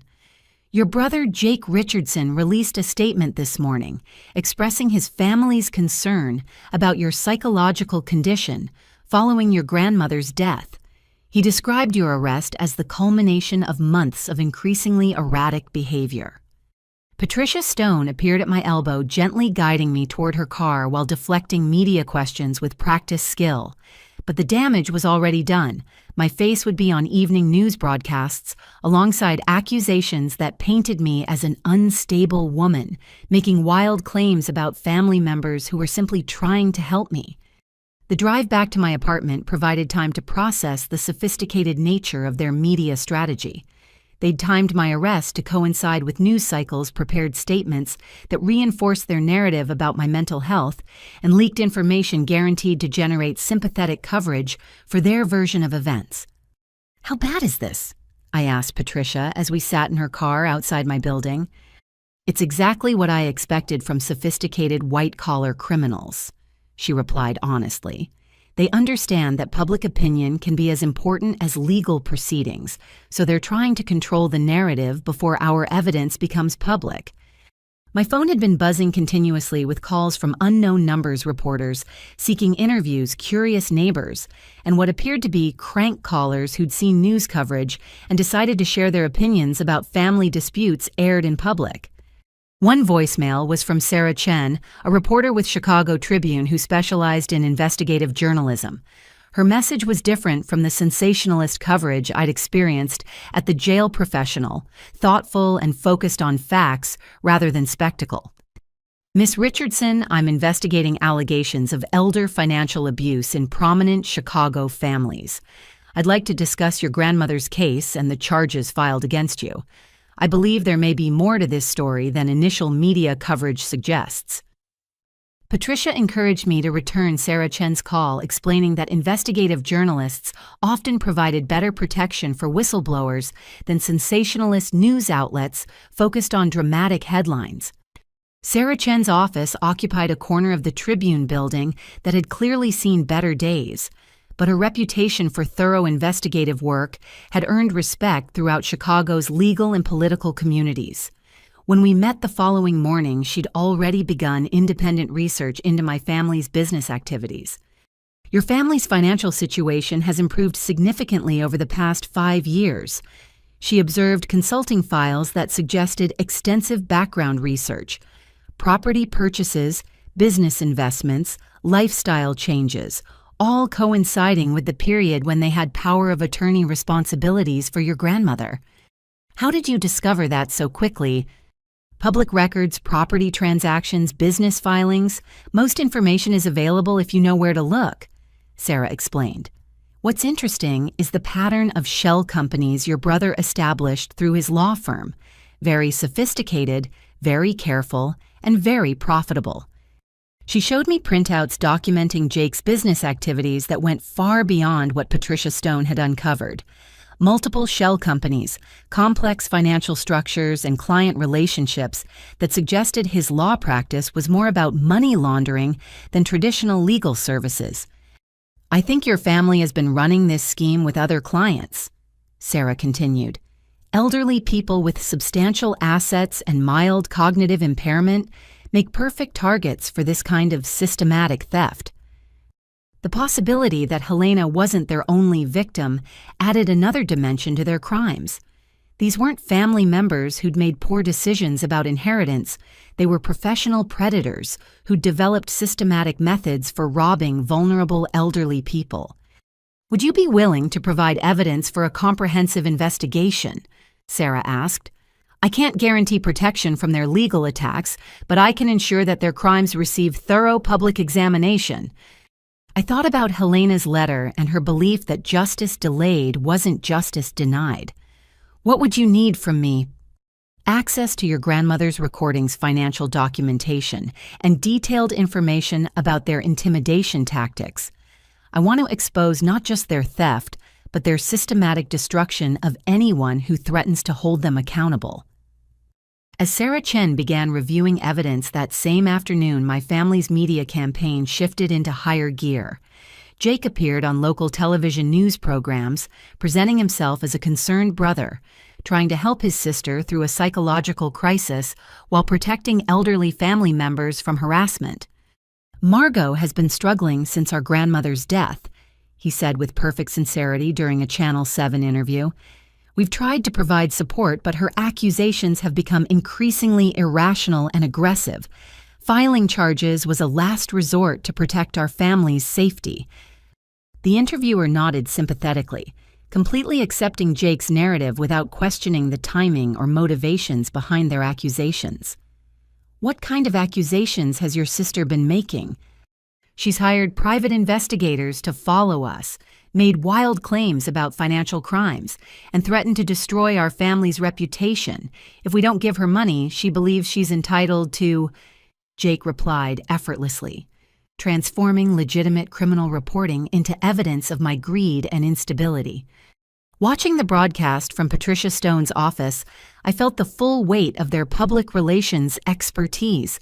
They'd crafted a story that positioned them as victims, while making my legitimate concerns appear to be symptoms of psychological breakdown.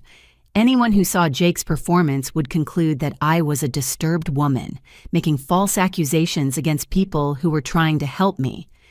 But Sarah Chen had a different perspective when she called that evening. "I found 3 other families with similar stories," she said with excitement that suggested major investigative breakthrough.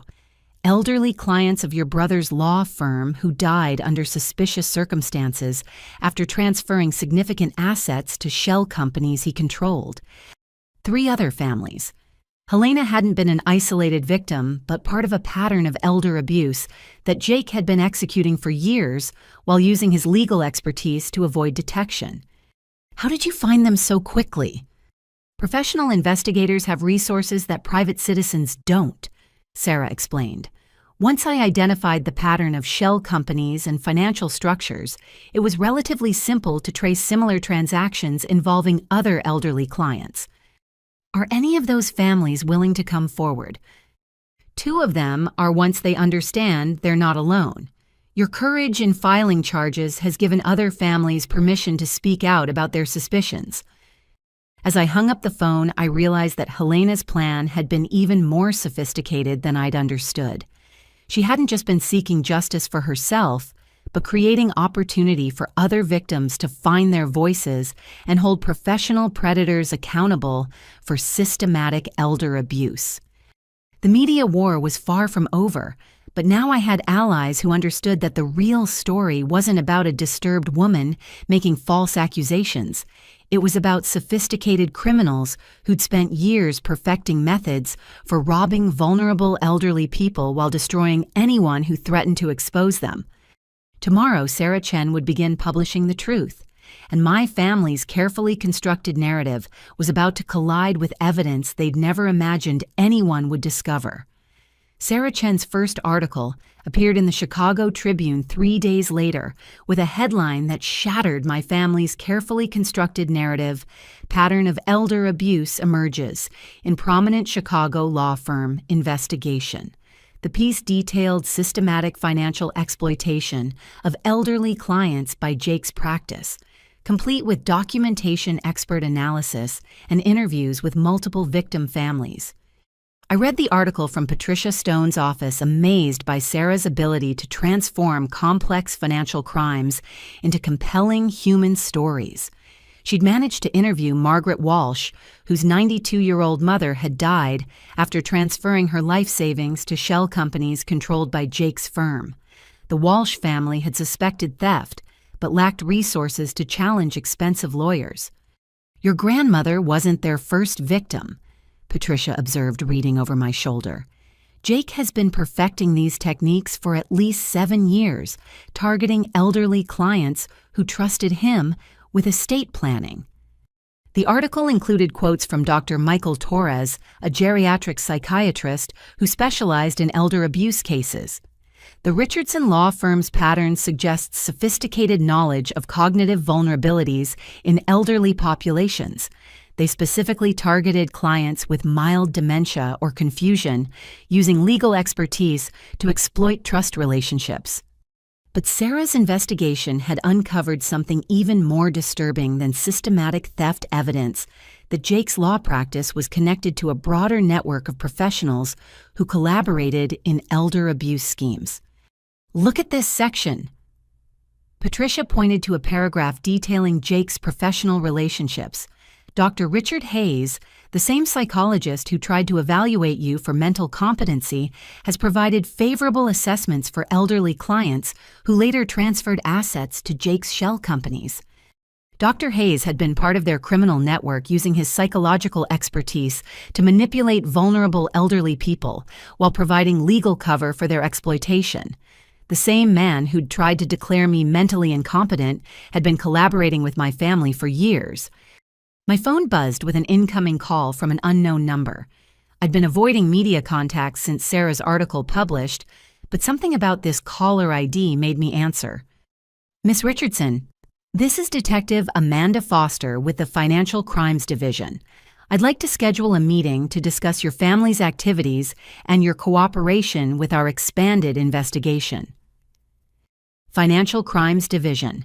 Sarah's article had apparently triggered law enforcement attention beyond the district attorney's office, suggesting that federal agencies were becoming interested in Jake's interstate financial activities.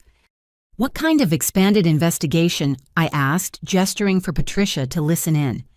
"Your family's law practice appears to be connected to organized elder abuse spanning multiple states. We've identified similar schemes in Wisconsin, Indiana, and Michigan involving clients who were transferred between network attorneys before their assets were systematically drained." The scope was staggering. What I'd discovered as crimes against Helena were apparently part of a multi-state criminal enterprise that had been operating for years without detection. Jake hadn't just been stealing from individual clients, he'd been part of a professional network that specialized in elder financial abuse.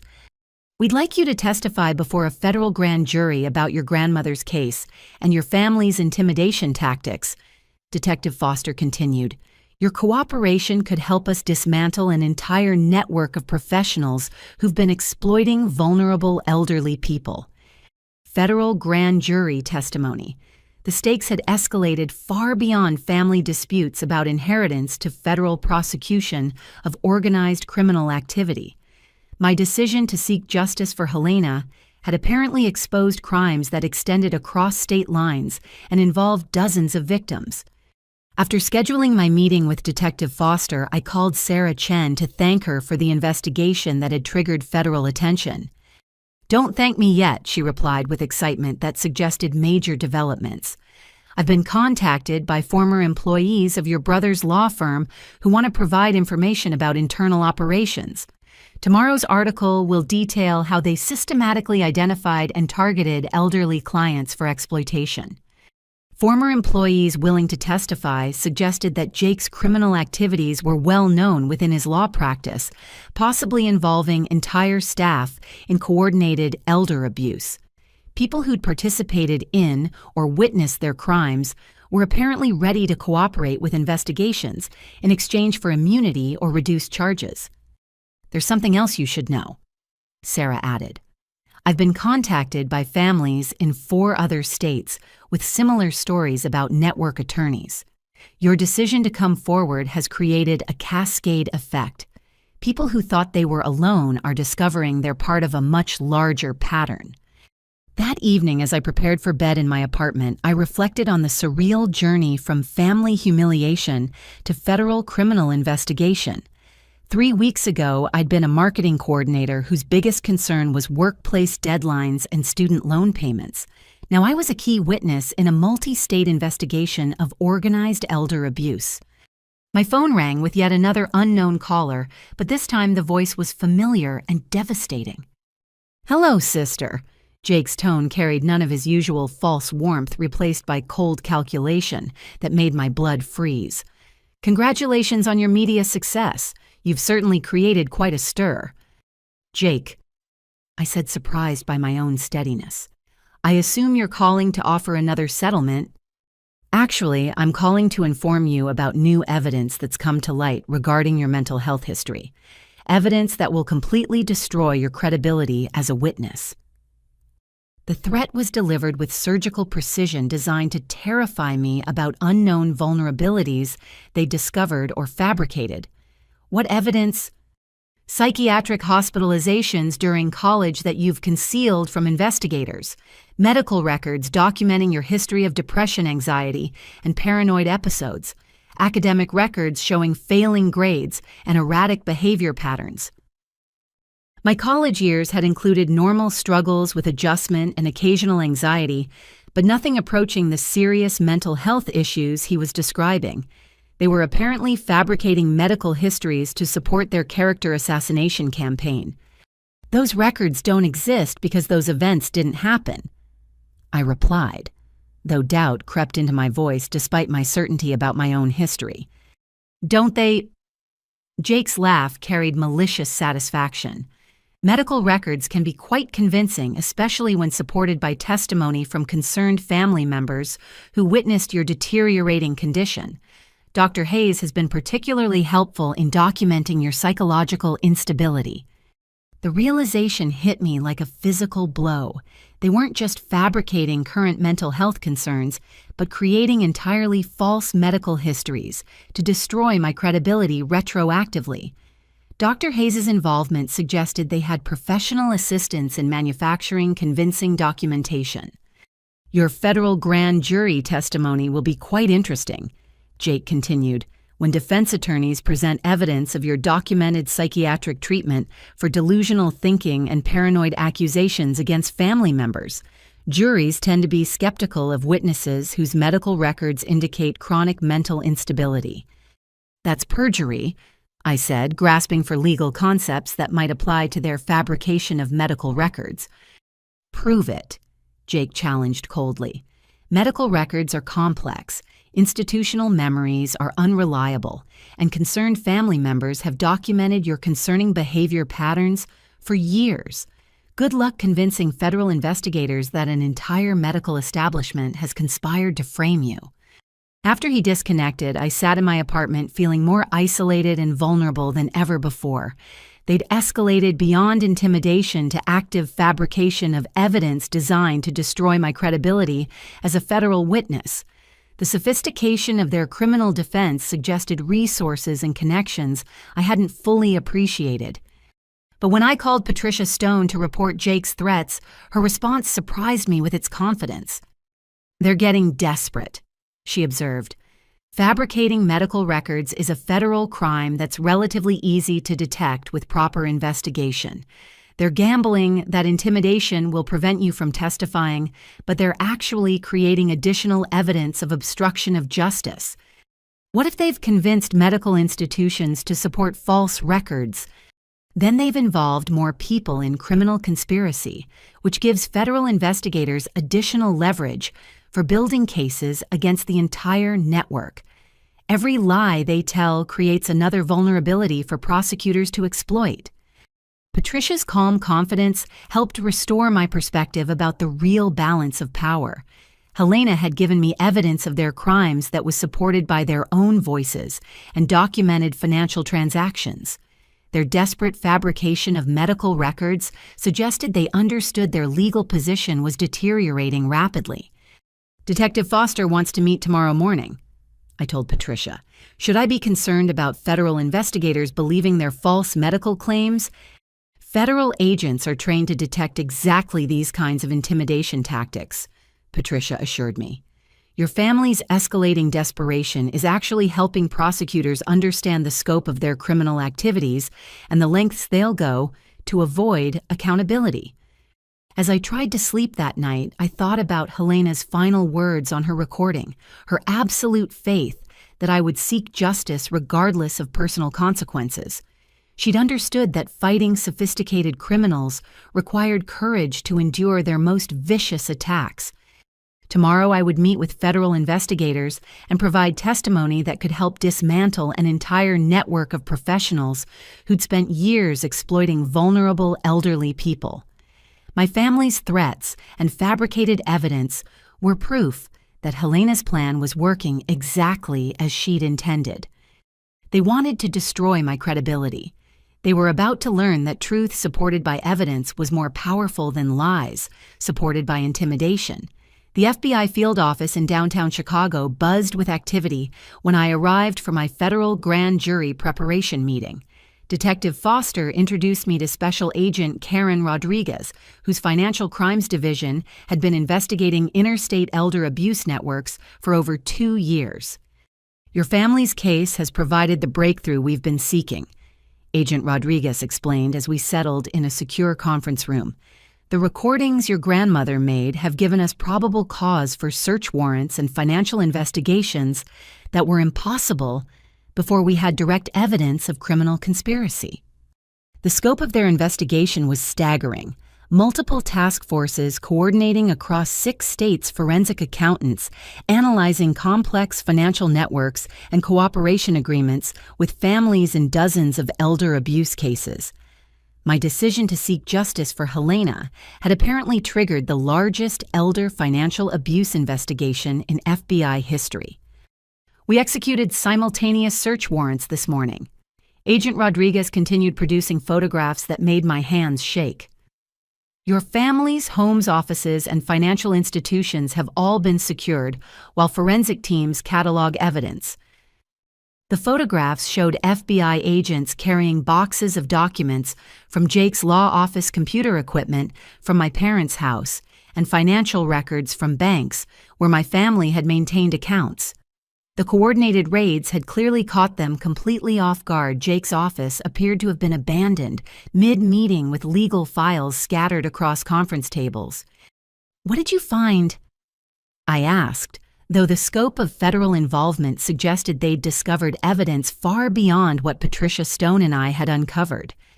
Agent Rodriguez opened a folder containing preliminary forensic analysis that read like evidence from an organized crime investigation. Over 40 shell companies established by your brother's law firm financial relationships with network attorneys in 6 states and systematic money laundering involving approximately $12 million stolen from elderly clients. $12 million. The number was so staggering it felt abstract, representing systematic theft from dozens of vulnerable elderly people across multiple states. Helena's case wasn't an isolated incident. It was part of a criminal enterprise that had been operating for nearly a decade. Your brother's law practice was essentially a front for organized elder abuse. Agent Rodriguez explained, showing me organizational charts that looked like something from a mafia investigation. Network attorneys would refer elderly clients to each other, systematically transferring assets through shell companies while providing legal cover for the theft. The photographs from Jake's office raids included evidence I'd never imagined: detailed client files with psychological profiles of elderly targets, financial analysis identifying the most profitable victims, and coordination schedules with network attorneys in other states. They'd been treating elder abuse like a business, complete with strategic planning and profit optimization. Dr. Hayes was their key psychological consultant. Agent Rodriguez continued producing records that made my stomach churn. He provided cognitive evaluations that supported asset transfers while identifying clients who were most vulnerable to manipulation. Dr. Hayes had been evaluating elderly people not to protect their interests, but to determine how effectively they could be exploited. His psychological expertise was used to maximize theft while minimizing the risk of detection or resistance from victims. The financial analysis shows your family personally benefited from over $2.8 million in stolen assets over the past 5 years. Agent Rodriguez explained, showing me charts that tracked money from Helena's accounts through shell companies to my family's personal expenses. The renovation of my parents' house, Jake's expensive cars, Tiffany's real estate investments, even family vacations, all funded by money stolen from elderly people who'd trusted them with estate management. Every family gathering I'd attended had been celebrating success built on systematic elder abuse. What happens now? I asked, overwhelmed by the scope of evidence federal investigators had assembled in just 3 weeks. Tomorrow morning, we'll arrest your family and approximately 20 other network participants across 6 states. Agent Rodriguez replied with satisfaction that suggested months of preparation. Your cooperation and your grandmother's recordings provided the foundation for dismantling an entire criminal enterprise. The coordinated arrests would involve over 100 federal agents, financial crimes, specialists, and local law enforcement officers. My family would be charged with racketeering money, laundering elder abuse and conspiracy crimes, carrying potential sentences of 20 to 30 years in federal prison. Your testimony will be crucial for securing convictions, Agent Rodriguez emphasized, but we also want you to understand the personal risks. These are sophisticated criminals with substantial resources who will fight these charges aggressively. As if summoned by our conversation, my phone buzzed with an incoming call from Marcus Reed, Jake's attorney. Agent Rodriguez nodded permission for me to answer on speaker. Miss Richardson, I'm calling to inform you of new legal developments that will significantly impact your situation, Reed announced with his usual professional arrogance. What developments? Federal investigators have apparently been misled by your false accusations into pursuing an investigation based entirely on fabricated evidence and perjured testimony. My clients are prepared to file comprehensive civil rights violations against investigating agencies for harassment based on malicious prosecution. Agent Rodriguez rolled her eyes, clearly familiar with defense tactics designed to intimidate federal witnesses. She gestured for me to continue engaging Reed while FBI technicians traced the call. I see, I replied carefully. And what does that mean for me personally? It means you're facing federal prosecution for providing false information to law enforcement, obstruction of justice, and conspiracy to defraud the federal government. These are serious felony charges that could result in decades of imprisonment. The threats were delivered with Reed's customary legal precision, designed to terrify me about consequences for cooperating with federal investigations. But Agent Rodriguez was shaking her head with amusement rather than concern. However, Reed continued, my clients remain willing to resolve this matter privately. A complete retraction of your accusations, public apology for making false statements, and agreement to pay damages for harassment could result in our recommendation for reduced federal charges. How much in damages? I asked, curious about their final settlement offer. $500,000 plus public acknowledgement that your accusations were fabricated due to psychological instability following your grandmother's death. $500,000 money I didn't have, demanding public humiliation that would destroy my credibility permanently. It was their final attempt to silence me before federal arrests began. Agent Rodriguez gestured for me to end the call, which I did without responding to Reed's offer. She immediately contacted FBI technical specialists who confirmed they'd successfully traced and recorded the entire conversation. Attempting to intimidate a federal witness is another felony charge. She observed with satisfaction. Your family and their attorney are creating additional evidence of obstruction of justice with every phone call they make. That evening, Patricia Stone joined me for dinner at a restaurant near my apartment, celebrating what she called the beginning of justice for Helena and dozens of other victims. Tomorrow morning will change everything, she said, raising her wine glass in a toast. Your grandmother's plan will finally reach completion. Do you think she knew it would become this big? I asked, still struggling to process the scope of what we'd uncovered. Helena was incredibly intelligent and thorough, Patricia replied thoughtfully. I think she suspected that Jake's crimes extended beyond her case, but she probably didn't imagine the full scope of the criminal network.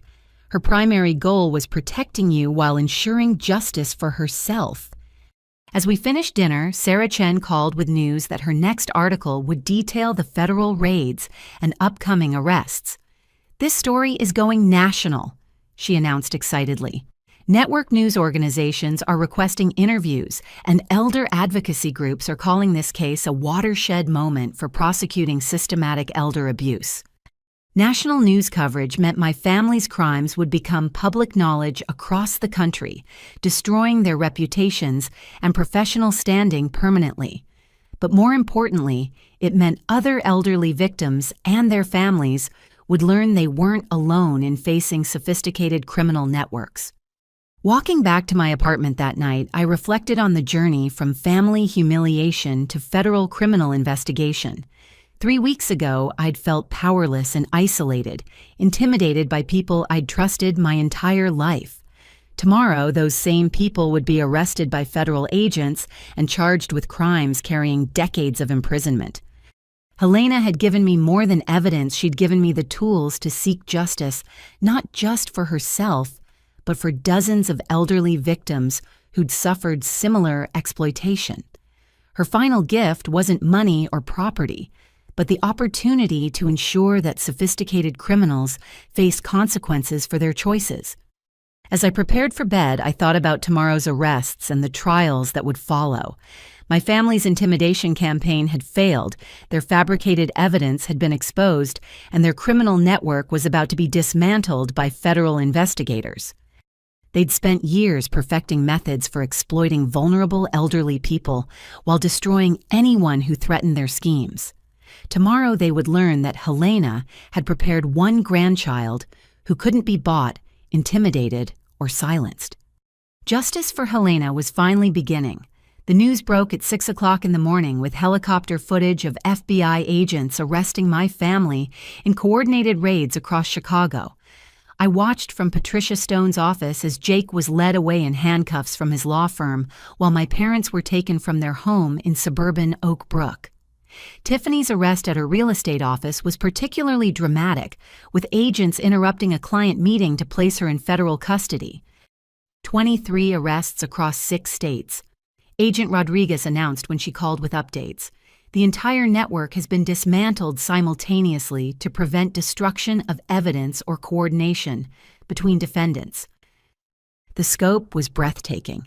Network attorneys in Wisconsin, Indiana, Michigan, Minnesota, and Ohio had all been arrested on federal racketeering charges, along with psychologists, bank officials, and other professionals who'd facilitated systematic elder abuse.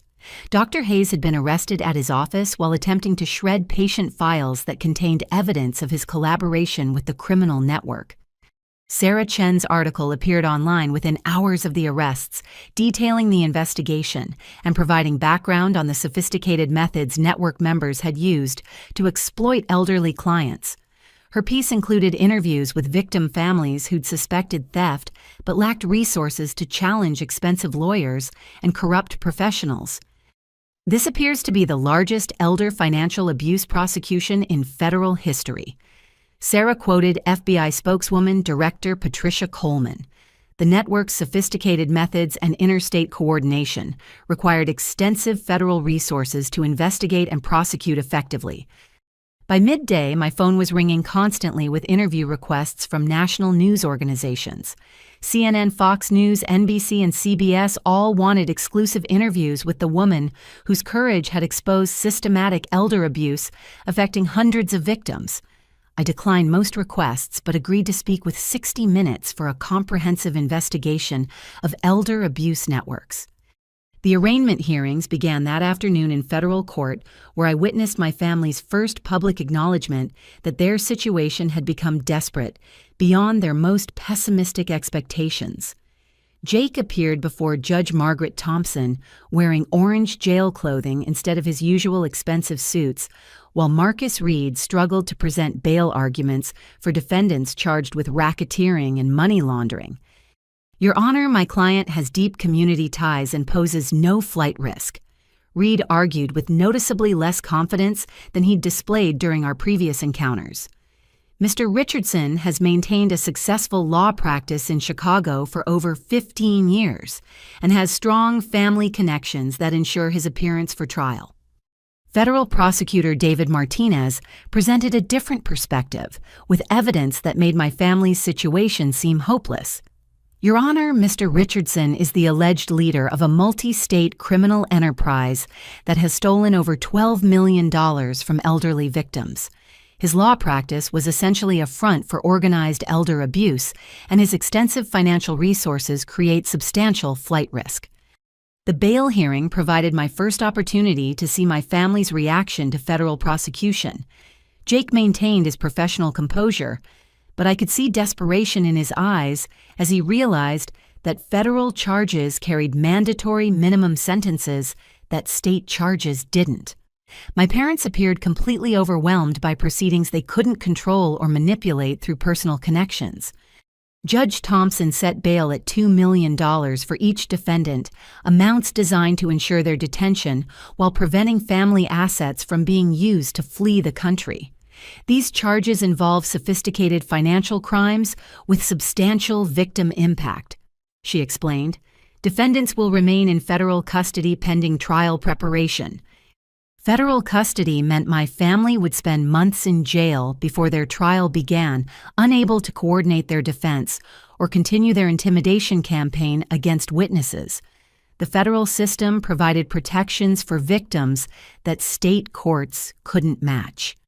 That evening, I received an unexpected phone call from Cook County Jail, where my family was being held pending transfer to federal facilities. You have a collect call from Susan Richardson. Will you accept charges? My mother's voice carried desperation I'd never heard before, stripped of the controlling confidence that had characterized her throughout my childhood. Margot, sweetheart, we need to talk. There's been a terrible misunderstanding about family business, and we need your help to straighten things out. What kind of help? I asked, curious about what they could possibly offer from jail. The federal investigators have been misled about legitimate business transactions. Your father and Jake were simply helping Helena manage complex estate matters, not stealing from her. We need you to clarify the misunderstanding before this gets completely out of hand. The attempt to reframe systematic theft as legitimate business transactions was breathtaking in its audacity. Even facing federal racketeering charges, they were still trying to manipulate my perception of reality. Mom, I heard the recordings. I heard Jake discussing shell companies and money laundering. I heard you talking about manipulating Helena while she was medicated. Those recordings were taken out of context. She insisted, though, her voice betrayed uncertainty about what evidence federal investigators actually possessed. Helena was confused and recording random conversations without understanding what she was hearing. What about the bank records, the forged documents, the shell companies that stole over $2 million? My mother's silence stretched long enough for me to wonder if the call had been disconnected. Finally, she spoke with the desperate tone of someone who'd run out of plausible explanations. We need you to testify that Helena was mentally incompetent and that her recordings were fabricated by people trying to manipulate a confused elderly woman. Marcus Reed says your testimony could prevent convictions on the most serious charges. The request was stunning in its implications. They wanted me to commit perjury before a federal grand jury to help them avoid accountability for crimes I'd personally witnessed and documented. Their desperation had apparently overcome any remaining concern for my welfare or legal safety. You want me to lie to federal investigators? We want you to tell the truth about Helena's mental condition and the family's legitimate business activities. My mother replied using language that sounded coached by attorneys. You're the only family member who wasn't involved in estate management, which makes your testimony particularly credible.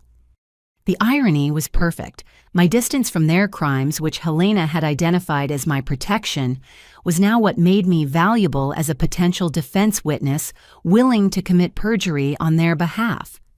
What if I refuse? I asked, though I'd already decided. Then you'll be responsible for destroying your entire family based on misunderstandings and fabricated evidence. Jake could face 30 years in federal prison, Margot. Your father and I could die in jail. Is that really what you want? The emotional manipulation was precisely calibrated to exploit my love for family members who'd betrayed everything they'd claimed to represent. They were gambling that blood relationships would override evidence of systematic criminal behavior. I need to think about it, I said, ending the call before my mother could continue her persuasion attempts.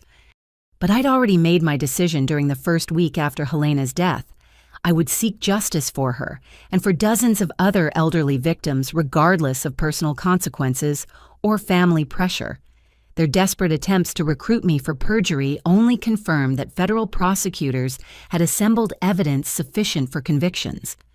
Patricia Stone had predicted this moment when sophisticated criminals realized their situation was hopeless and attempted to involve additional people in their crimes. Their request for perjured testimony was actually evidence of obstruction of justice that federal prosecutors could use to strengthen their case.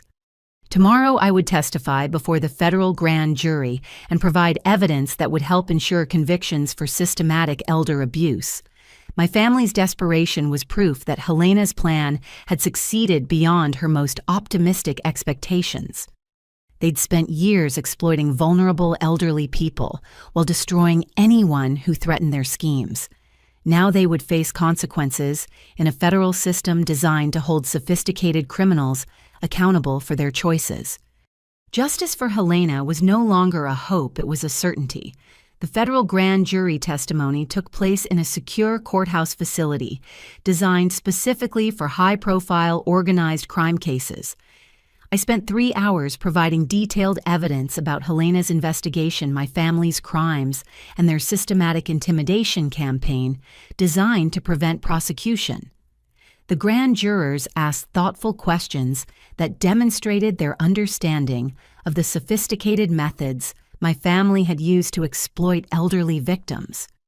The evidence is overwhelming, Assistant U.S. Attorney Michael Chen assured me after the session. Your family's own voices on your grandmother's recordings provide irrefutable proof of criminal conspiracy, while their intimidation tactics have created additional obstruction of justice charges. Federal prosecution differed dramatically from state criminal proceedings I'd witnessed. The resources, expertise, and coordination available to federal investigators made my family's previous legal maneuvering seem amateurish by comparison. They were facing prosecutors who specialized in complex financial crimes and had unlimited resources for building comprehensive cases. But my family's desperation was about to escalate beyond anything I'd experienced before. That afternoon, Marcus Reed held a press conference outside the federal courthouse, flanked by Dr. Hayes and 2 people I didn't recognize. His announcement would represent their final attempt to destroy my credibility before the full scope of federal evidence became public. Ladies and gentlemen, we're here to expose a massive fraud perpetrated against the federal justice system by an unstable woman seeking to inherit money she's not entitled to, Reed announced with practiced authority. Miss Margot Richardson has fabricated evidence, perjured herself before federal investigators, and manipulated a confused elderly woman into creating false documentation to support inheritance fraud. The press conference was being broadcast live on local television, suggesting they'd coordinated with media outlets sympathetic to their version of events. Reid's presentation included charts, documents, and testimony from people presented as credible professionals. Dr. Hayes will demonstrate that Miss Richardson has a documented history of psychological instability, paranoid delusions, and aggressive behavior toward family members who tried to provide appropriate mental health support. Dr. Hayes stepped forward with medical-looking files that appeared convincing to journalists unfamiliar with the federal investigation. Miss Richardson has exhibited classic symptoms of persecution, complex, exacerbated by grief reactions to her grandmother's death. Her allegations against family members represent projection of her own guilt about neglecting an elderly relative during her final illness. The psychological diagnosis was delivered with professional authority that made it sound legitimate despite being completely fabricated. Hayes was using his credentials to provide false expert testimony designed to discredit my federal grand jury statements. Additionally, Reid continued, we have testimony from Miss Richardson's former supervisors and colleagues documenting erratic workplace behavior, paranoid accusations against co-workers, and concerning statements about conspiracy theories involving her family's legitimate business activities. Two people I'd never seen before stepped forward, introducing themselves as former colleagues from Creative Solutions Marketing. Their statements described behavior that bore no resemblance to my actual workplace performance, suggesting they'd been paid to provide false testimony about my professional conduct. Miss Richardson threatened to destroy her family's reputation and financial security if they didn't provide her with money she claimed to deserve from her grandmother's estate. One fake colleague testified. She spoke obsessively about inheritance fraud and expressed anger that her relatives had been more successful than she was. The fabricated testimony was sophisticated enough to sound plausible to anyone unfamiliar with the actual facts. They'd created an alternative narrative that transformed systematic elder abuse into family members protecting themselves from an unstable relative making false accusations for financial gain. Reid's press conference concluded with a direct challenge to federal prosecutors. We call upon the U.S. Attorney's Office to investigate Miss Richardson for perjury, obstruction of justice, and conspiracy to defraud the federal government. Her false allegations have wasted taxpayer resources while traumatizing elderly family members who simply tried to help her. I watched the broadcast from Agent Rodriguez's office, amazed by their willingness to fabricate testimony on live television while facing federal criminal charges. Aren't they making their situation worse by lying publicly about a federal investigation? I asked. Agent Rodriguez smiled with satisfaction that suggested federal prosecutors had anticipated this desperate move. Actually, they're creating additional evidence of obstruction of justice, while demonstrating exactly the kind of sophisticated deception your grandmother warned you about. What do you mean? Every false statement they make during that press conference becomes evidence of ongoing criminal behavior. Dr. Hayes is committing perjury on live television, while Reid is suborning additional false testimony from paid witnesses. The press conference was apparently being recorded by federal investigators as evidence of continuing criminal conspiracy. My family's attempt to discredit me was actually providing prosecutors with real-time documentation of their willingness to fabricate evidence and manipulate public opinion. There's something else you should know, Agent Rodriguez added, producing a folder that made my heart race with anticipation. We've discovered additional recordings your grandmother made that even she didn't know about. What kind of recordings? Helena's tablet automatically backed up voice memos to cloud storage, including recordings she made during the final weeks of her life. She was essentially keeping a detailed audio diary of your family's treatment during her illness. Agent Rodriguez activated her computer and played audio that brought tears to my eyes immediately. Helena's voice, weakened by illness, but absolutely clear in its reasoning, described my family's behavior during her final hospitalization. March 15th. Helena's voice began, "Susan visited again today with more papers to sign. She waited until the nurse left, then told me that if I didn't cooperate with their financial arrangements, they'd move me to a state facility where I wouldn't receive proper care. When I asked to read the documents, she said my confusion made detailed review unnecessary." The recording captured systematic threats and emotional abuse that went beyond financial theft to deliberate cruelty toward a dying woman. My mother's voice was audible in the background, using intimidation tactics to force Helena's compliance with document signing. March 20th. Helena continued in another recording. "Jake visited with his wife today. They discussed selling my house and hotel properties as soon as the death certificate is processed. Tiffany said my sentimental attachment to affordable housing was preventing maximum profit extraction from development opportunities." The recordings provided evidence that my family had been planning to liquidate Helena's assets before her death, treating her life as an inconvenient obstacle to accessing her wealth. They'd been discussing profit maximization while she lay dying in a hospital bed. The final recording was made 2 days before Helena's death. Agent Rodriguez explained, and it contains information that fundamentally changes our understanding of her final moments. Helena's voice was barely audible, but her words were clear and devastating. "I know they're planning to increase my pain medication to accelerate my death. I heard Susan talking to Jake about speeding up the timeline so inheritance processing could begin before anyone questioned their activities. They're not just stealing my money, they're trying to kill me."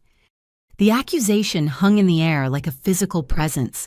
My family hadn't just stolen Helena's money, they'd potentially hastened her death to prevent discovery of their crimes and accelerate access to her inheritance. "Are you suggesting they murdered her?" I whispered, afraid to voice the possibility aloud.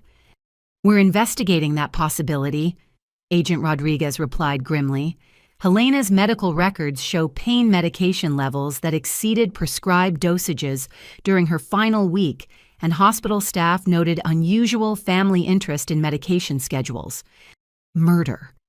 The word transformed everything I thought I understood about my family's crimes. They weren't just sophisticated thieves, they were potentially people who'd killed an elderly woman to steal her money and prevent discovery of their systematic elder abuse.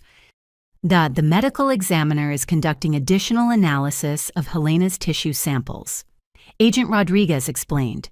But the recordings provide clear evidence of intent and opportunity for what could constitute first-degree murder charges.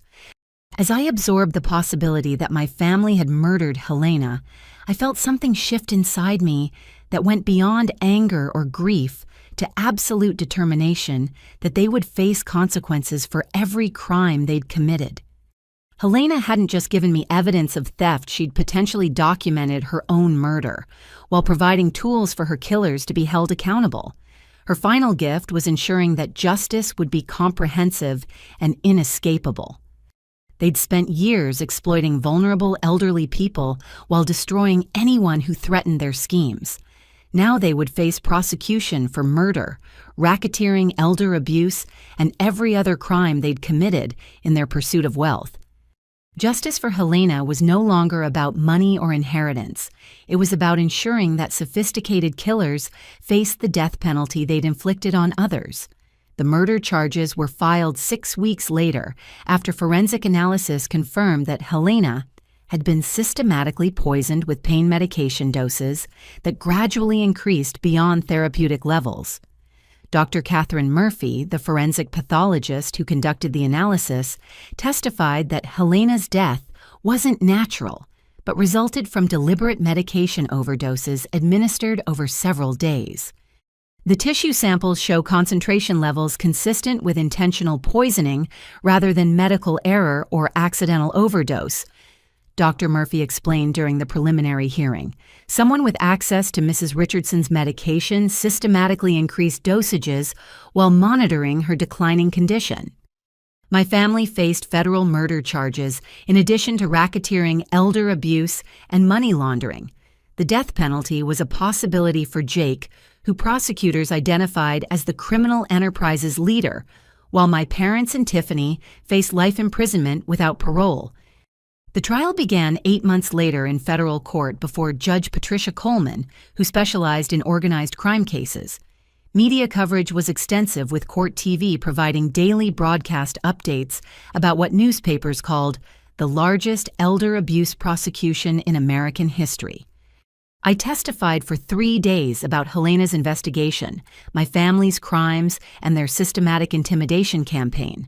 The recordings Helena had made were played in their entirety, allowing the jury to hear my family's own words as they planned theft, discussed murder, and celebrated their manipulation of a dying woman.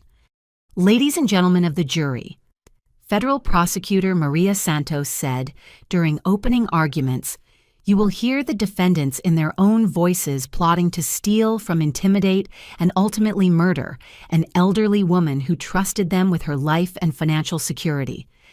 The prosecution's case was comprehensive and devastating.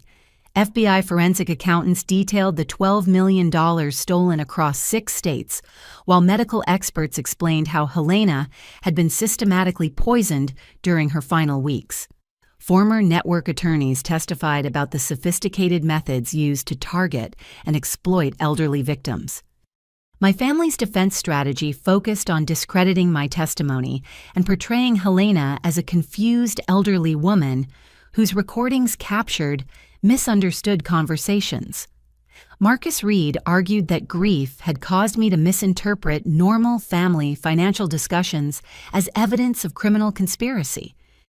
Ms. Richardson's tragic misunderstanding of legitimate estate management has resulted in false accusations against family members who devoted their lives to caring for an elderly relative with declining cognitive function, Reed told the jury during his opening statement. But the evidence was overwhelming and irrefutable. Helena's recordings captured my family's voices planning crimes in explicit detail, while forensic evidence proved systematic theft and murder. Dr. Hayes testified against his former collaborators in exchange for a plea agreement providing insider details about network operations. The jury deliberated for 6 hours before returning guilty verdicts on all counts. Jake was convicted of leading a criminal enterprise, first-degree murder, racketeering, and money laundering. My parents were convicted of elder abuse, murder, conspiracy, and theft.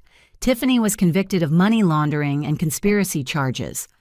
Judge Coleman's sentencing hearing took place 2 months later, providing victim families their first opportunity to address the defendants directly about the impact of their crimes.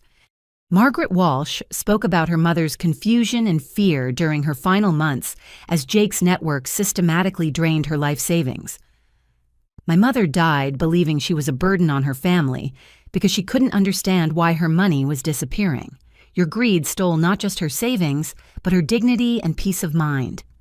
12 other victim families provided similar testimony about elderly relatives who died in poverty and confusion after network attorneys stole their assets through sophisticated legal manipulation. The cumulative impact was devastating, demonstrating that Helena's case was part of systematic predation targeting vulnerable elderly people across multiple states. When Judge Coleman asked if I wanted to address the defendants, I stood and looked directly at my family for the first time since Helena's death. "You spent years stealing from an elderly woman who loved and trusted you," I said, my voice carrying strength I'd never known I possessed. "You isolated her from friends, manipulated her confusion, and ultimately murdered her to prevent discovery of your crimes. But Helena was smarter than you realized, and she ensured that justice would be served regardless of your intimidation tactics." Jake received life imprisonment without parole for murder and racketeering. My parents received 25 years each for elder abuse and conspiracy. Tiffany received 15 years for money laundering. Dr. Hayes and other network collaborators received sentences ranging from 10 to 20 years, depending on their level of involvement. The criminal asset forfeiture proceedings recovered over $8 million from my family's accounts shell companies and property purchases. Helena's estate was restored to its proper value, while victim families received compensation from seized criminal assets. But the real justice was seeing sophisticated criminals who'd spent years exploiting vulnerable elderly people finally held accountable for their choices. They'd believed their legal expertise and professional connections made them untouchable. But Helena had given me tools powerful enough to ensure their prosecution and conviction. "Your grandmother would be proud," Patricia Stone told me after the sentencing hearing. "She knew this day would come, and she prepared you to see it through, regardless of personal cost."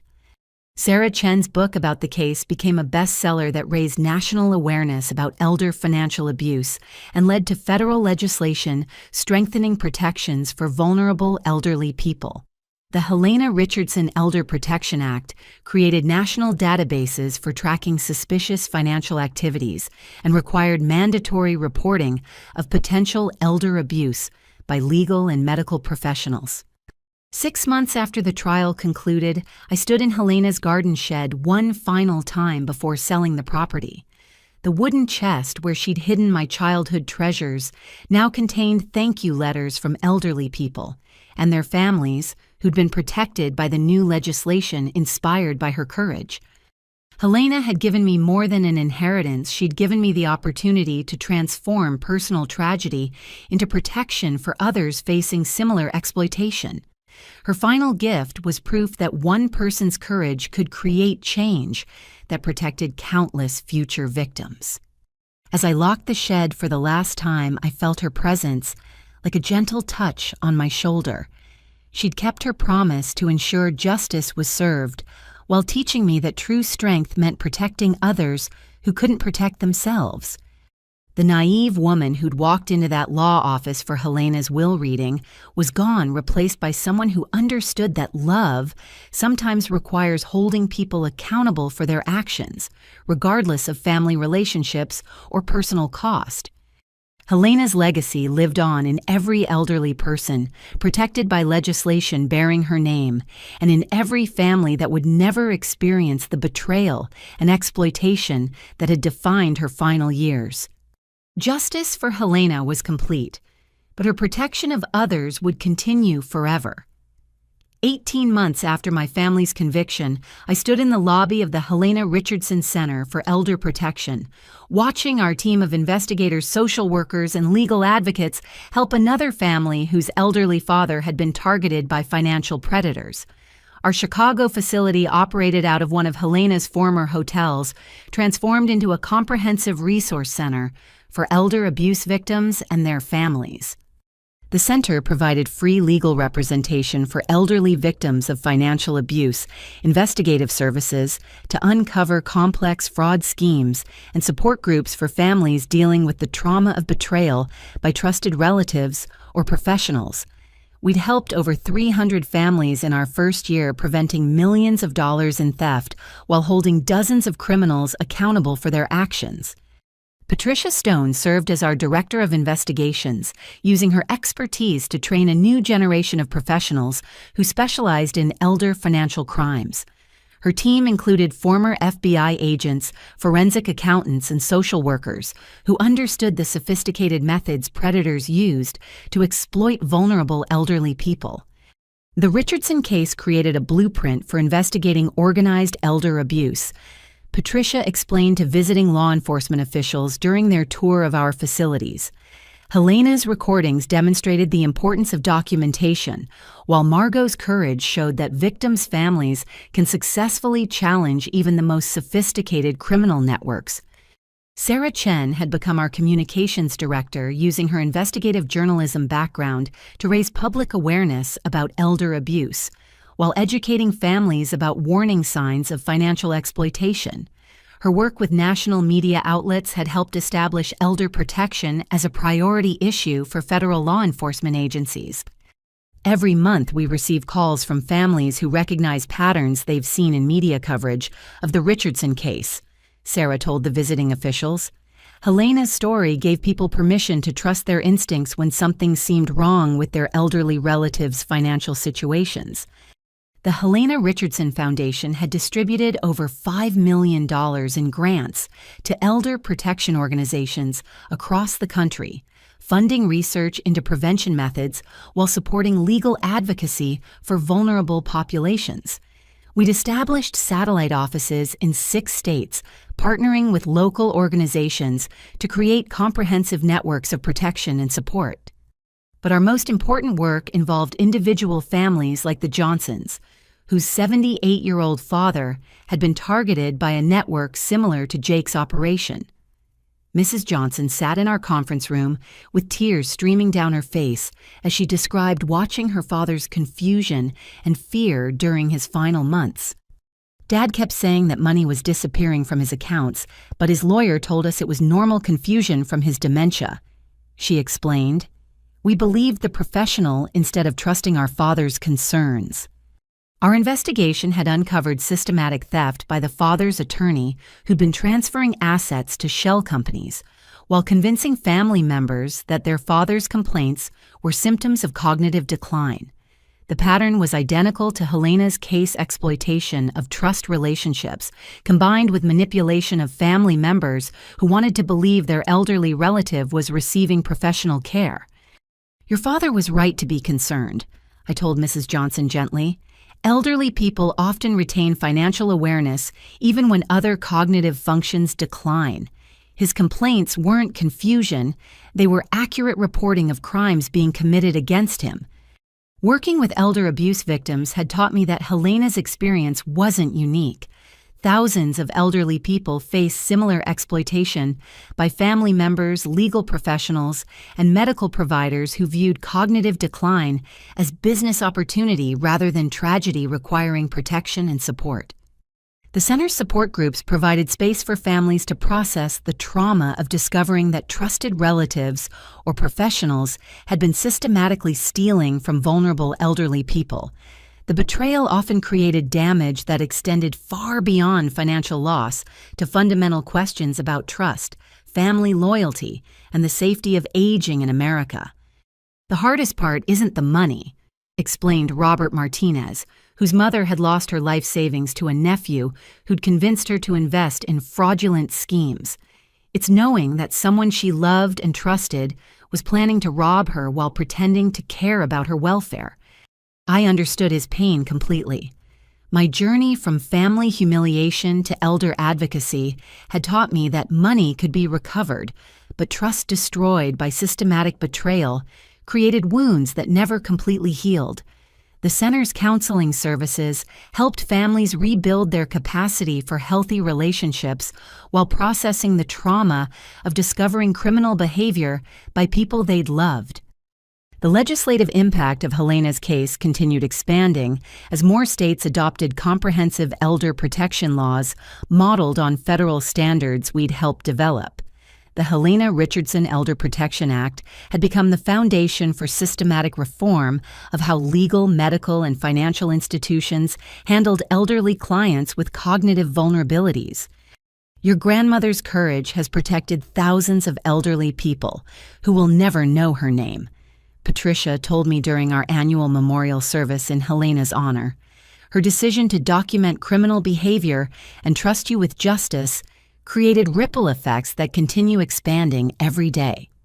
The memorial service was held in Helena's garden, now maintained as part of the center's educational programs.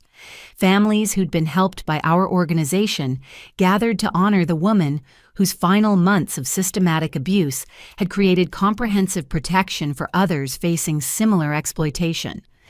But the most meaningful part of my work involved direct interaction with elderly people who contacted our hotline when they suspected financial abuse. Their voices reminded me of Helena's quiet dignity and determination to ensure that other people wouldn't suffer the betrayal and exploitation she'd experienced. "I think my daughter is stealing from my checking account," an 84-year-old woman told me during a recent call. "But she says I'm confused and that my memory problems make me imagine things that aren't happening." Her situation was heartbreakingly familiar. Family members using cognitive decline to dismiss legitimate concerns about financial irregularities while systematically draining accounts they were supposed to protect. The center's investigation team had developed sophisticated methods for documenting elder abuse while preserving elderly victims' dignity and autonomy. "You're not confused," I assured her. "Your concerns deserve investigation, and we have people who can help you understand what's happening with your accounts." Every successful case reinforced my understanding of Helena's final gift. She'd given me more than evidence of my family's crimes. She'd given me purpose that transformed personal tragedy into protection for countless other vulnerable people. The center had become my life's work, but it was also therapy for the trauma of discovering that my entire family were criminals who'd murdered the woman who'd loved and protected me throughout my childhood. Helping other families navigate similar betrayals provided meaning that made my own losses bearable. As I concluded another day at the center, I often walked through Helena's memorial garden and felt her presence like encouragement to continue fighting for people who couldn't protect themselves.